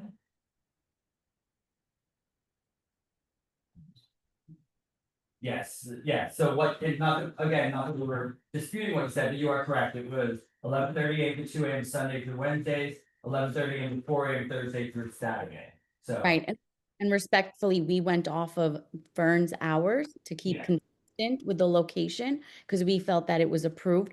But again, we're hearing everyone's opinions and voices, and we are willing to do the 2 AM as meeting, halfway and working with you guys. I mean, I think that's a fair concession, given, again, I know for a fact Fern's wasn't open that late, but you are correct that they were approved for that, so in us being consistent with what has been approved. And your concession of going to 2 AM on the weekends as opposed to 4, I think that is a fair concession, but what I would like to, I guess, at least question is, the resident that lived directly above that said there is noise and that the last business was supposed to soundproof and they never did. Is that something you're willing to do if there is still sound issues, that you're willing to add additional soundproofing? We have no problem putting soundproof for the resident upstairs. We were actually going to put soundproofs, but I mean, first floor, we are only going to put some just regular recorded music, not so loud. This is going to be a country buffet, so nothing crazy, honestly, just some old folk song or like country song, or whatnot. So it's meant to be for families, so it's not going to be noisy at all. Right, but we have no problem doing that for the convenience of the tenant who's directly above, if that's what we need to do to give him peace of mind. Yeah, that was gonna be my question, and I don't know if we wanna put it in the stipulations, but if there's, if, is it that after 11 o'clock, people are only going to be downstairs, or is it sometimes they will be upstairs, and sometimes, I mean, I think if they're going to be on the ground level, after 11 o'clock at night, then we would wanna stipulate that there's soundproofing included. Right, and I think that's fair. Mm. Are okay with that. Yes. We can add that to the stipulation. Okay, I mean, I think that would go a long way also to help with the, tenants above as well. I guess, Mike, I just wanna ask a little bit, I just wanna clarify some things about the basement. So, I know it is, and I was looking at your diagrams, it's not a huge space, it's a small bar with 7 seats and then a banquette, so it's not a big space, but I just don't want it to become a nightclub. And you have like lines and people waiting or Uber. I don't want it to turn into that, because that's not what Ferns was. Ferns was a fairly, even when they were open a little bit later on the weekends, it wasn't that kind of place and a congestion. So I just wanted to not turn it into like the hot spot to go where people are lining up and Ubers are dropping off and it becomes more of an issue. Right, so I understand what you're saying, but at the same time, that's not the intention. And Steve had indicated earlier, this is a family like restaurant. That's the thing. There's not gonna be rowdy music to. Well, that's the family, but I mean, the family restaurant's upstairs, but when that closes at 11, is the intent for it just to be like a casual bar with background music downstairs that a few people will sit at, or is it to become a trendy destination? No, it will be a sit down, like a whiskey bar, kind of speakeasy bar that could only sit up to like 10, 15 people at max capacity, honestly. So most likely we'll not utilize it in the beginning of the restaurant just because we haven't actually thought about making what kind of whiskey bar, but most likely it would be just a quiet a whiskey bar, literally, And not then- a stand-up bar. It's very small. Sorry, the principals are also, they have other restaurants. So they understand the rules, they understand the regulations, they understand that they can't violate their stipulations, they understand that. So, this is not, the other principal is not his first liquor license. So they take this very seriously, and that's not something they want to create. Susan, go ahead. So, yeah, I just wanted so are you putting in the stipulations that the first floor will be open till 11, and that the basement will be open till 2 with food all hours? Yeah. I mean, is that something definite? Because I'm not sure that I'm hearing that you've finalized your plans. That's what the client wants to do. So that would be in the stipulation. Yeah, so that's. So we will put that.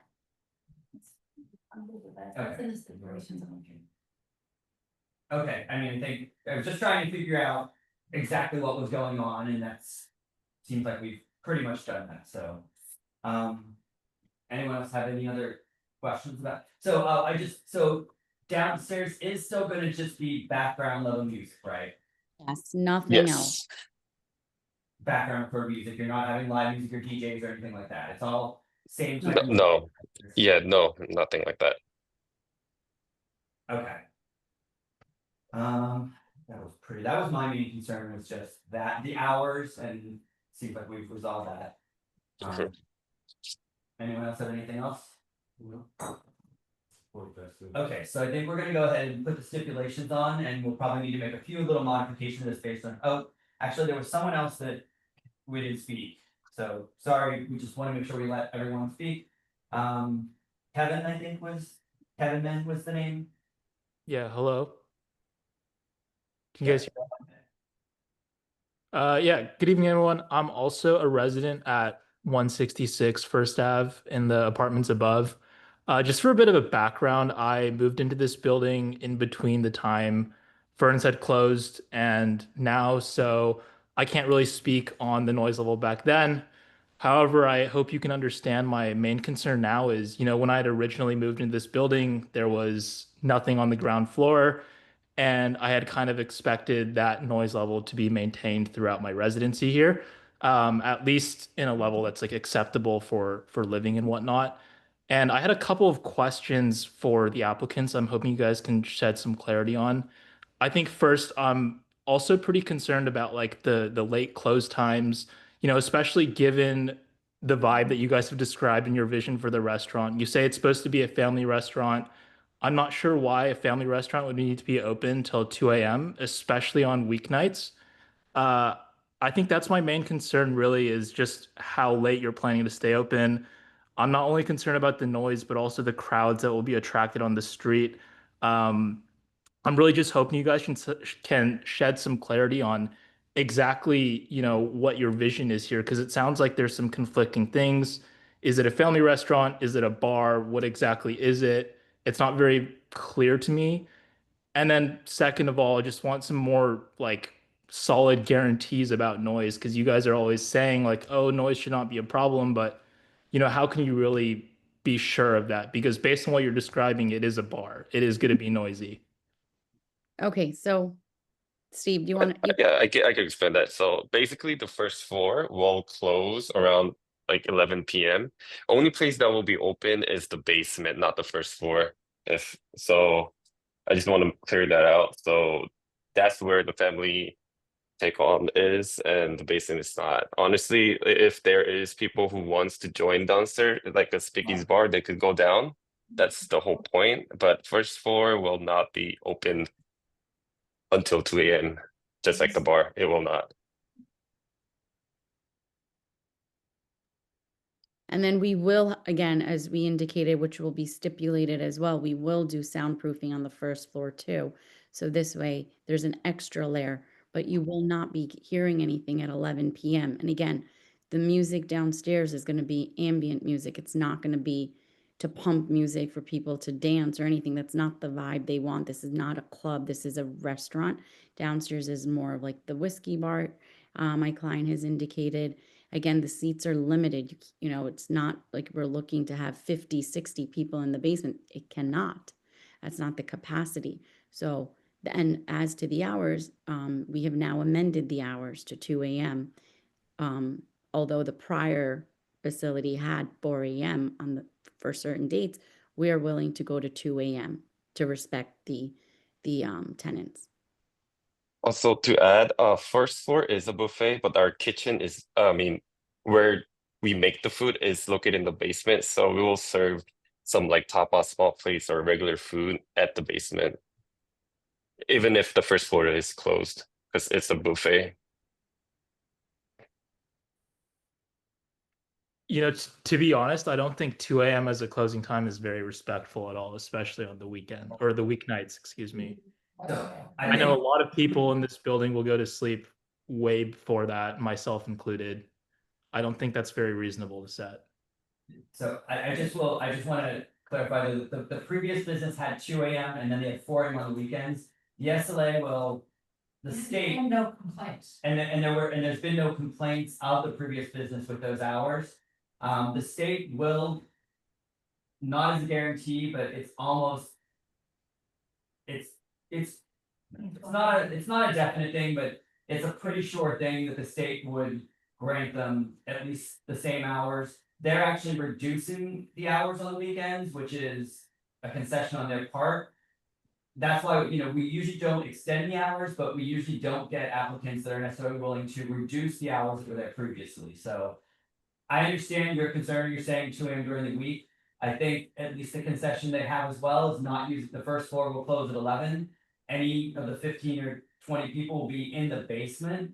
So that should also, and they are also agreeing to provide additional soundproofing to ensure there's no noise heard in adjacent apartments. So that should alleviate any of the noise issues you might have.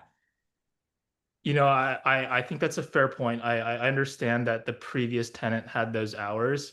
However, as I mentioned before, I wasn't living here during those times. I think you guys should really consider what's fair to the tenants above, regardless of what the past standard was. I think 2 AM on weeknights is just not very fair to the rest of those living in the building. And in addition, all these measures to like soundproof and like should have noise. I know that a lot of times things should happen, but they don't. So I'm also very skeptical that we will actually not be affected by the noise. If I could mention, these are legal issues, the SLA doesn't say, should we do it, should we do? They have to go by legal standards. If they refuse without a good legal reason, they get sued and the place gets the license anyway. This is very common. So legally, there is no adverse history. The residents didn't call 311, they didn't complain to the community board. So the previous business had later hours with no complaints. That's really all the SLA is gonna look at. There's just no legal reason to deny these hours. It's a legal issue. It's not what we want, what you want.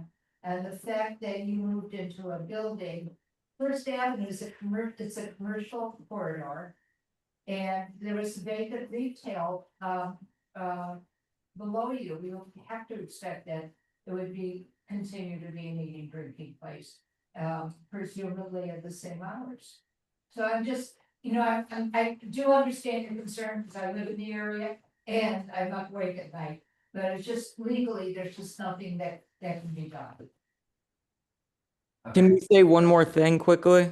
Yes, and this is your last comment, so please go ahead right now. Perfect, thank you. Earlier, one of the board members mentioned that we wouldn't want this to become a hotspot with Ubers and loitering outside. Is there any way that the applicants would make some type of concession where that the reservations for the speakeasy would be on a reservation basis and no walk-ins, or walk-ins are not kind of common practice?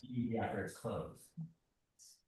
I mean, we do stipulate that there are no, and I think I've already agreed to that there would be no wait lines, and they have a staff person that's responsible for ensuring there's no crowds. So there is that. But it doesn't sound like it's gonna be an official speakeasy per se. I think they would just say, I think they're meaning that's the concept. Yes. But I also don't think it matters whether it's a speakeasy or not a speakeasy. I don't think we need to. Well, he's talking about the reservation. Yeah, I don't think that we should stipulate that they only take reservations for 60 people. If people finish their meal at 11 o'clock and decide that they want to continue and have an after dinner drink downstairs, they should be allowed to do that whether they have a reservation or not. No, I think. Thank you. I appreciate your opinion on this.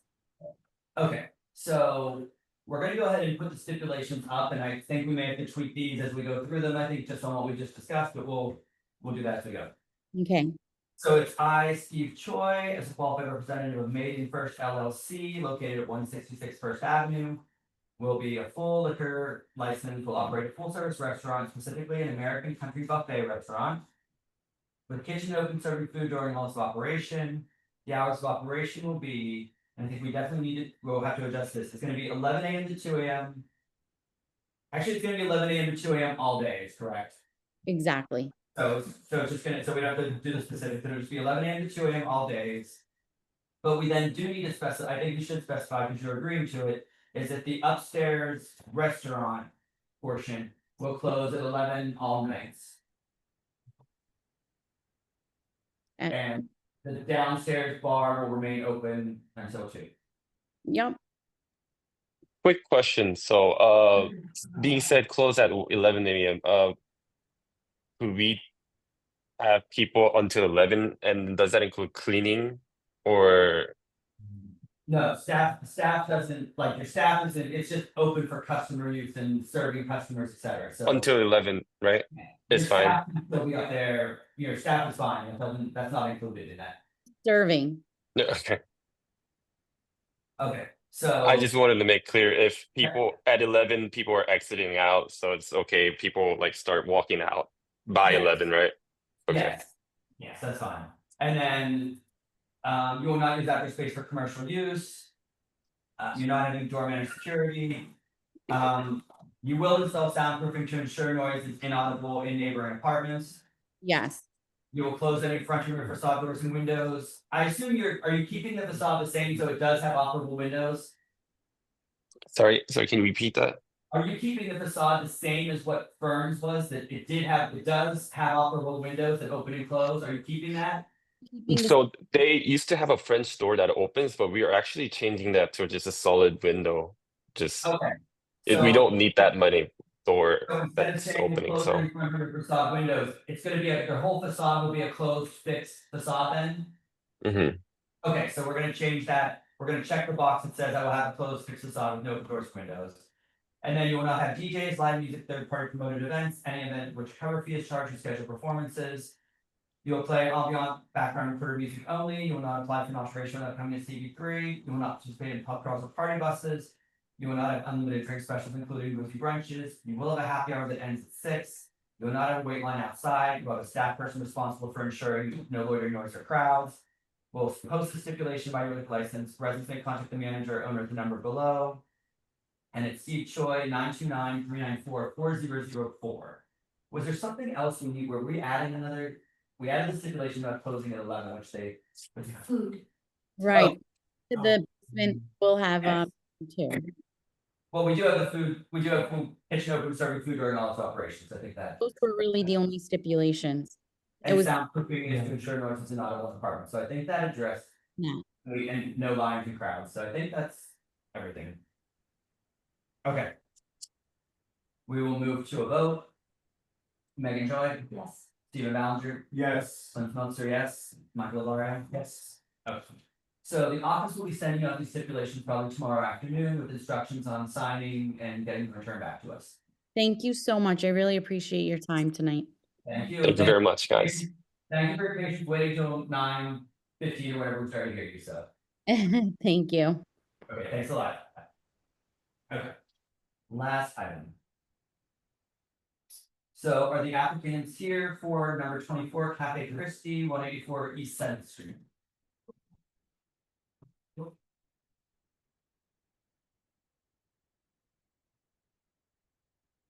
That is. Supposed to be out. This is after it's on. I did not know, never, I think I emailed you, gave me session. Michael Kelly representing the applicant. And the owner should be on. Hey, Go ahead. Mike, just hang on a second, Clint, is talking something up here, you just wanna hold on a second. Good to see you, Mike. You too. Yeah. Okay, sorry, Michael, I was just. It's okay. Sorry, I was just checking with Susan about one thing. But anyways, okay, so thank you for patiently waiting till the last item, but hopefully. I got a lot of work done. Shouldn't be too bad. Okay. Is the applicant here with you? Yes, it should be Pep or Dion. Okay. Leon. Yeah, we have. Okay, so let me give you a quick summary and then I'll hand it over to you. Okay, this is Cafe Christie LLC doing business as Cafe Christie, seeking a full on premises license and, sorry, this is only wine and beer, I skipped over that. Is a wine and beer license in the premises located at 184 7th Street between Avenue B and Avenue C. An application for a full service restaurant of 74 people with 4 tables, 22 seats, with a bar with 12 seats, prep kitchen serving food during all of operation, no television, streaming music and DJs, There are 8 full on-premises licenses within 500 feet. This location was previously split between, there's a cafe and a small portion now. The second portion has an engineer architect's office that was unlicensed. The applicant has never been a license holder, but has operated this establishment as a cafe for 2 years. There have been no commercial growing complaints at this location because it was a cafe with no issues. We did receive one email, not necessarily in opposition, but just a couple questions or concerns from the EVCC. And I think it was, did a quick count, I think it was 19 residents. Lots of location sign petition in favor of the application. They are proposing hours of opening no later, it was Sunday through Thursday, opening no later than 8 a.m. closing at 12 a.m. and Friday and Saturday closing at 2 a.m. They will not use outdoor space for commercial use, close the facade. They will have, it's ambient background for music, but they will have DJs. They're not having any pub crawls and party buses, no unlimited drink specials. They will have happy hours until 8 p.m. each night. And I think that catches the main part of it. Is there anything you would like to add or correct? Yes. So this has been a cafe, small clothing store, approximately 2 years. And as you said, they're also taking a store next to them. That space has been open sporadically since we've been there with a lot of subleases. We just completed soundproofing and closing up the ceiling in the new space. Took about 2 weeks. We did hear, from the landlord upstairs that there was a complaint about it, but it's done. The reason we did that was so there's no complaints in the future. We did put DJ down, but it'll be all person, basically taking requests from patrons on a limited basis, not all the time. And that'll be at background level music. There won't be any DJs coming in. So the applicant's well known and liked in the building and neighborhood. We did submit 19 signatures from our building. There are 20 units. There are 79 signatures from our block, 198 in total, with the overwhelming majority from within 500 feet. On the petition, it did have the 2 a.m. closing hour on Friday and Saturday. That's the applicant would like to stay open on Friday and Saturday until the 2 a.m. because he believes the neighbors want it, just from talking to them and because of their requests. But if it's not busy, he would be closing early. If there are any questions, we'll be happy to answer them. Okay, is there anyone, I guess we'll move to the public first, but there's anyone here from the public?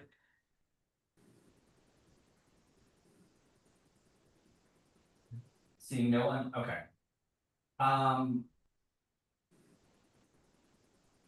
guess my 2 comments, I've walked by this place many times often, and they have had the DJ, I think it has just been employed, but they have had a DJ with like a little setup in their front window.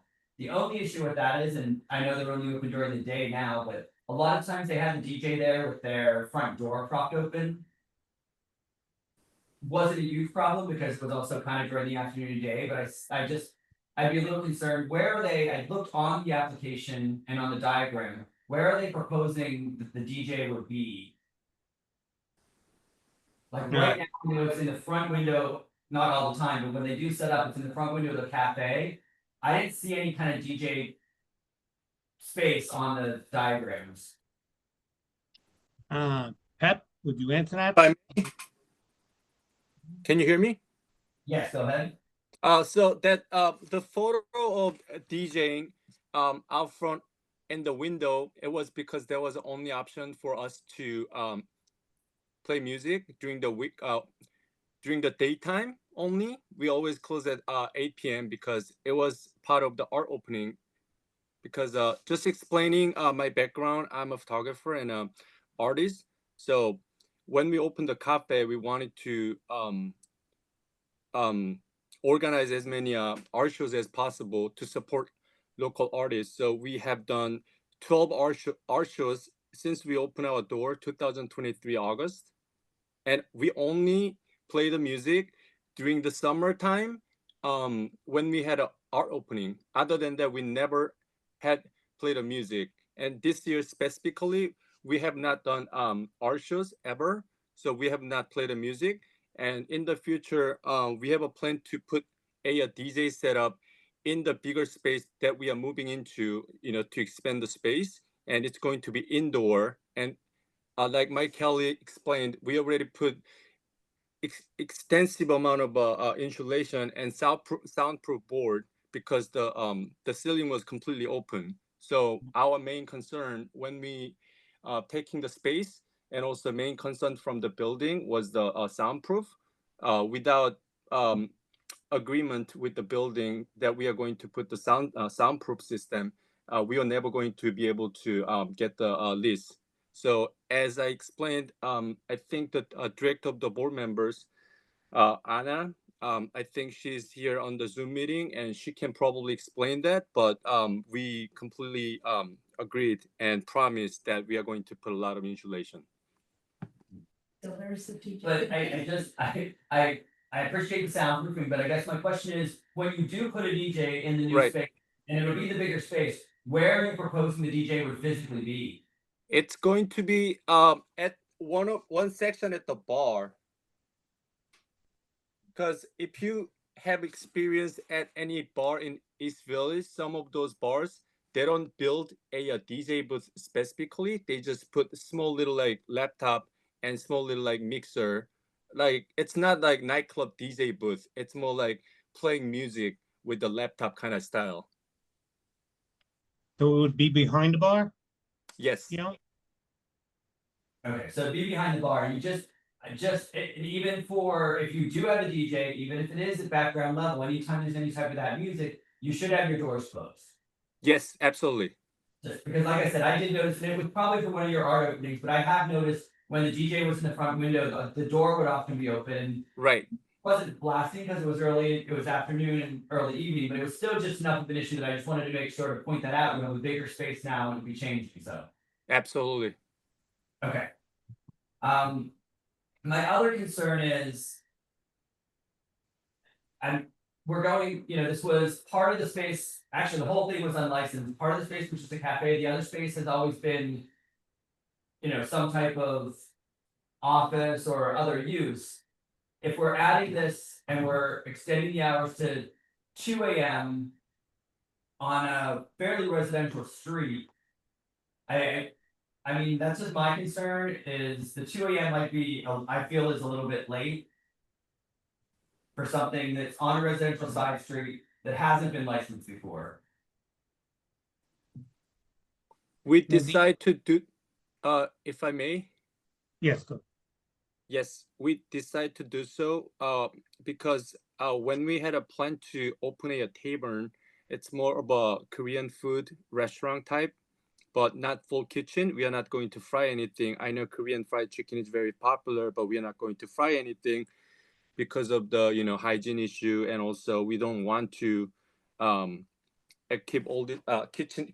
We don't want to have a serious kitchen equipment. It's going to be more like savory and tapas style, simple food. But when we explained this plan to our customers, they were very excited about having this food even late at night, because if you have been to Spain or European restaurants or a cafe, their main thing is like providing small little food pairing with the wine. So that I think is going to be our main concept. So that's why we decided to open till 2 AM.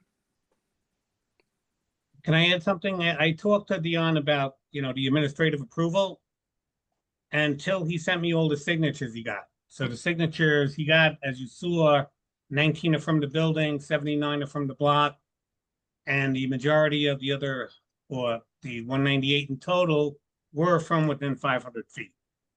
If you know me, you'd know that I always talk everybody into the 12 AM, stopping the alcohol service. But what he gave me, I figured we'll come here and let you hear us out. I'm gonna say they're very good about, he's very good about calling and having the same system problem.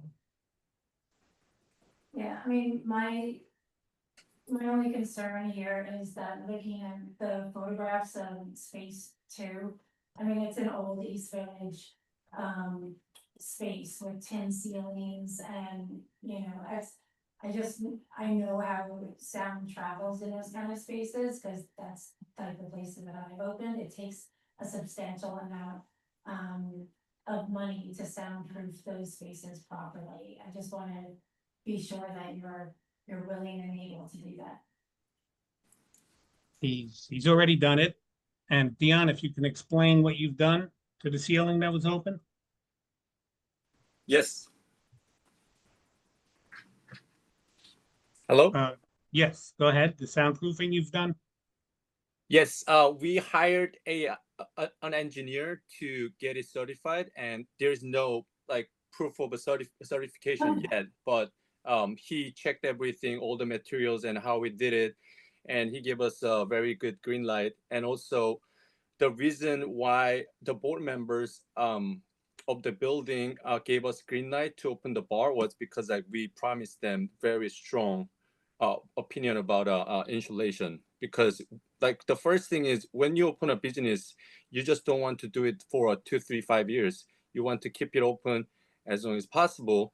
And it's a residential building with a couple of commercial spaces.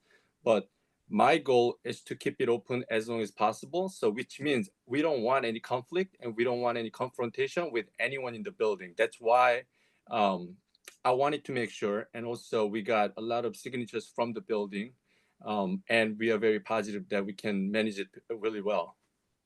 Yeah, we really appreciate the outreach to the residents of the building. It's huge for us. Thank you, appreciate it. Who the sound engineer is? Say it again. Could we ask who the sound engineer was? Who my sound engineer is? Yeah. He's not a sound engineer. He's an engineer and an architect. And he's a person in between the owner and the department of the building to get the permit. So he knows all these codes that city requires. He's an expediter. Yes. He's not a sound engineer. Oh, okay. So, now that you're bringing all this up, I mean, one reason to give the give the licenses because 19 out of 20 people who live above them are asking for it. But I'm also wondering if they understand what it's going to be like at 2 a.m. and possibly maybe to have earlier hours and then come back, you know, if there's no problem. That's my thinking, and also like that is an extremely quiet residential street. There's one sake bar that is open this mid-block on that street, and they close, I think I just looked up, their posted hours, at least on their website, is 12 a.m. and 11, I think. I just had it, let me look. I think it was 11 during the week and 12 on the weekends. Yeah, 11, no, it's actually kitchen closes at 11, but it says they're open until 12. But either way, they're 12 a.m. all nights. I'm a little bit concerned about adding another space because, again, if we add this space, then if we add 2 a.m. here, then someone else can come and say, well, you just did it down the street, we're gonna add, and then we just continually expand on the residential side streets. Is it something that you'd be willing to come back and, I mean, I'm okay with the 12. Would you be willing to do one on the weekends, at least for now, and then come back at a later time if it's working? And again, there's no guarantee, I can't say, we'll guarantee we're gonna approve you 1 a.m., but would you be willing to start with 12 during the week and 1 on the weekends? Michael? I would go with that. This way you can prove yourself. Yes. Okay, I mean, I feel like that's something, and I do think we are gonna put in stipulation, even though you add soundproofing, but we are gonna add a standard stipulation, which is to ensure that noise is not audible in any of the nearby apartments. Which hopefully it sounds like the soundproofing you did, hopefully it's adequate, and it won't be an issue, but as Megan said earlier, the Easy Village building sound travels really strangely in some of these older tenement buildings, so. And they did not have a sound engineer. Yes, so. Okay, I mean, I think everything else, you know, my only other concern, as I said, with the DJ, it sounds like, not that it was an out of control DJ or you had out of control parties, but. The other thing, just to piggyback on the later hours is, it's not just what happens inside, by having 2 AM hours, it's people on that street later at night that weren't normally there before, so. Thank you for agreeing to the 1 AM, that helps. Absolutely. Sorry. Okay, so I guess we're gonna go ahead and we'll put up the stipulations here, so, oh, someone has. Let's, I think, we're almost ready to make a motion, but we'll see if this is someone who, I guess. Who they are. Daniel, I don't know if we missed you earlier, but go ahead. Yeah, hi, can you hear me? Yes, you can. Oh, yeah, okay. Yeah, I was listening to what you were saying. I'm the vice president of the board of directors of that building. And I've been working very, very closely with Pep and Anna, who's attending this meeting, who's the president. And my expertise, although I don't have any credentials, but just from experience, is in construction. And I've been monitoring the details of what has been done, and my concern has been both fire and sound insulation. And in fact, the ceiling is not completely finished. There is still one more phase of work to come. We're going to increase the sound insulation of the ceiling that's there, and also the fire resistance that's there. But without getting too technical, like every single strategy for dampening sound, from insulation between the joists to a dropped ceiling, to a soundboard, to heavy multiple layers of sheetrock, that has all been done, or will be done very soon. The renovation is in its beginnings. It's not finished, and the board of directors of this building is going to monitor the progress and make sure that everything is happening to code. And actually, the engineer was hired by the board, not by Pep. And it's an engineer who we've worked with before on several very large, much larger projects than this one in our building. So we know him, and we've had good results with him and have a good communication with him. So I don't know, I just wanted to let you know that. Thank you for that. That's also reassuring to know that as well. Okay, great. And just one quick thing, before we go, I mean, we'll put the stipulations up, but I know in the past you have had the art openings before. Is that something you plan on continuing to do in the new bigger space with larger groups of people? Say it again, please. Sorry, it got cut. I know, like I said, I know in the past you've had art openings where you've had some events where it's been, I don't want to say a large crowd, but it was also earlier in the day. Is that something you're planning on continuing in the new bigger space with a larger capacity? Absolutely not. Okay, just because that, again, that affects outside when there's large groups coming, going and then congregating on the sidewalk and stuff. So that was just, again, because that is a very quiet street, so. Absolutely, because the reason we did those events is because to support like local artists. We started, opening at 4 to 6 p.m. and then we always close at 9 p.m. We never extended it to 10, 11, 12. And the big space we are taking over and operating bar, the tavern and restaurant. It's going to be specifically bar and tavern, not a like event space. Okay, I just wanted to, again, clarify that, just to make Absolutely. sure. Okay, so we're gonna go ahead and put the stipulations up and go through those. Okay, so it's Devon Kim as qualified representative of Cafe Christie. It's Cafe Christie, is it LLC? Yes. Just 1 second. I think my name was typed wrong. It's Do Yeon Kim, not V, it's Y. Oh, it's a Y, okay, gotcha. Yes. There we go.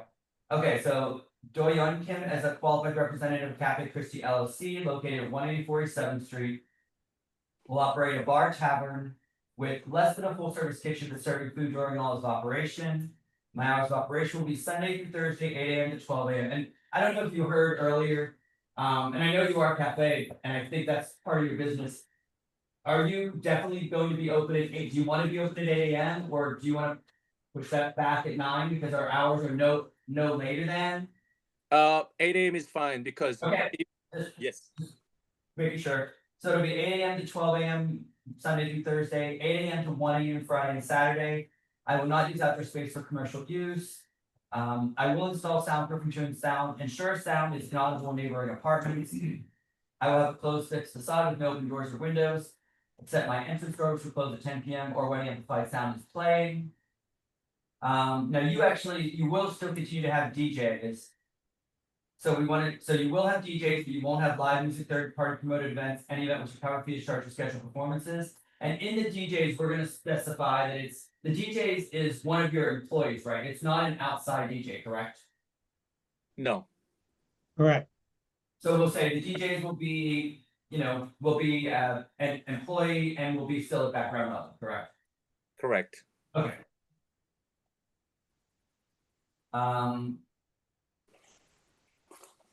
So I guess we'll leave what's not necessarily, well, it is still background recorded music because DJ is playing background level is recorded, so that's fine. You'll not apply for an alteration without coming to CB3. Will not seek a change in class without first obtaining CB3 approval. Will not participate in pub crawls or party buses. Will not have unlimited drink specials. We'll have a happy hour that will end by 8 PM. Will not have wait lines outside. We'll have a staff person responsible for ensuring no loitering crowds. Will post a stipulation by my liquor license and residents may contact the owner at the numbers below. Dion Kim, and it's 646-645-1587, correct? Correct. Okay, and I just wanted to add, I think, and I'm sure Michael told you this, you're aware of it, but I think probably the reason you're at beer and wine is because of the church on the street. So you can't necessarily come for an upgrade as well. No, he didn't want liquor. He wanted beer and wine. No. Okay, but just for the future reference, that Absolutely. I think you're within 200 feet of the church, so I don't think you would be eligible for an upgrade even if it was something you wanted. No, I have 2 kids. I don't want to come home by yeah. Great. Okay, so if that looks good, then we're gonna go ahead and move to a vote. Megan Joy, Yes. Stephen Ballinger, Yes. Clint Smeltzer, yes. Michael Lavario, yes. Okay, so the motion passes. Michael will be getting this out to you probably tomorrow afternoon with all the instructions and getting it back to us. All right. Thank you. Thank you very much. Everyone. Have a good night. Resolution, the fact that they're forward and they're building. Yeah, that was very. Because it shows why we gave an exception. Yes. Actually, Document why. Well, final. Yes, but we have one more, we have the district meeting. Did everybody read it? It's the same. We didn't, yeah, there's been no changes since we. The only thing I did was update the statistics from the budget consultation with the police where we found that the noise complaints have not gone up. Okay, so I just added that in, so I'll remember that when we do the resolution. Okay.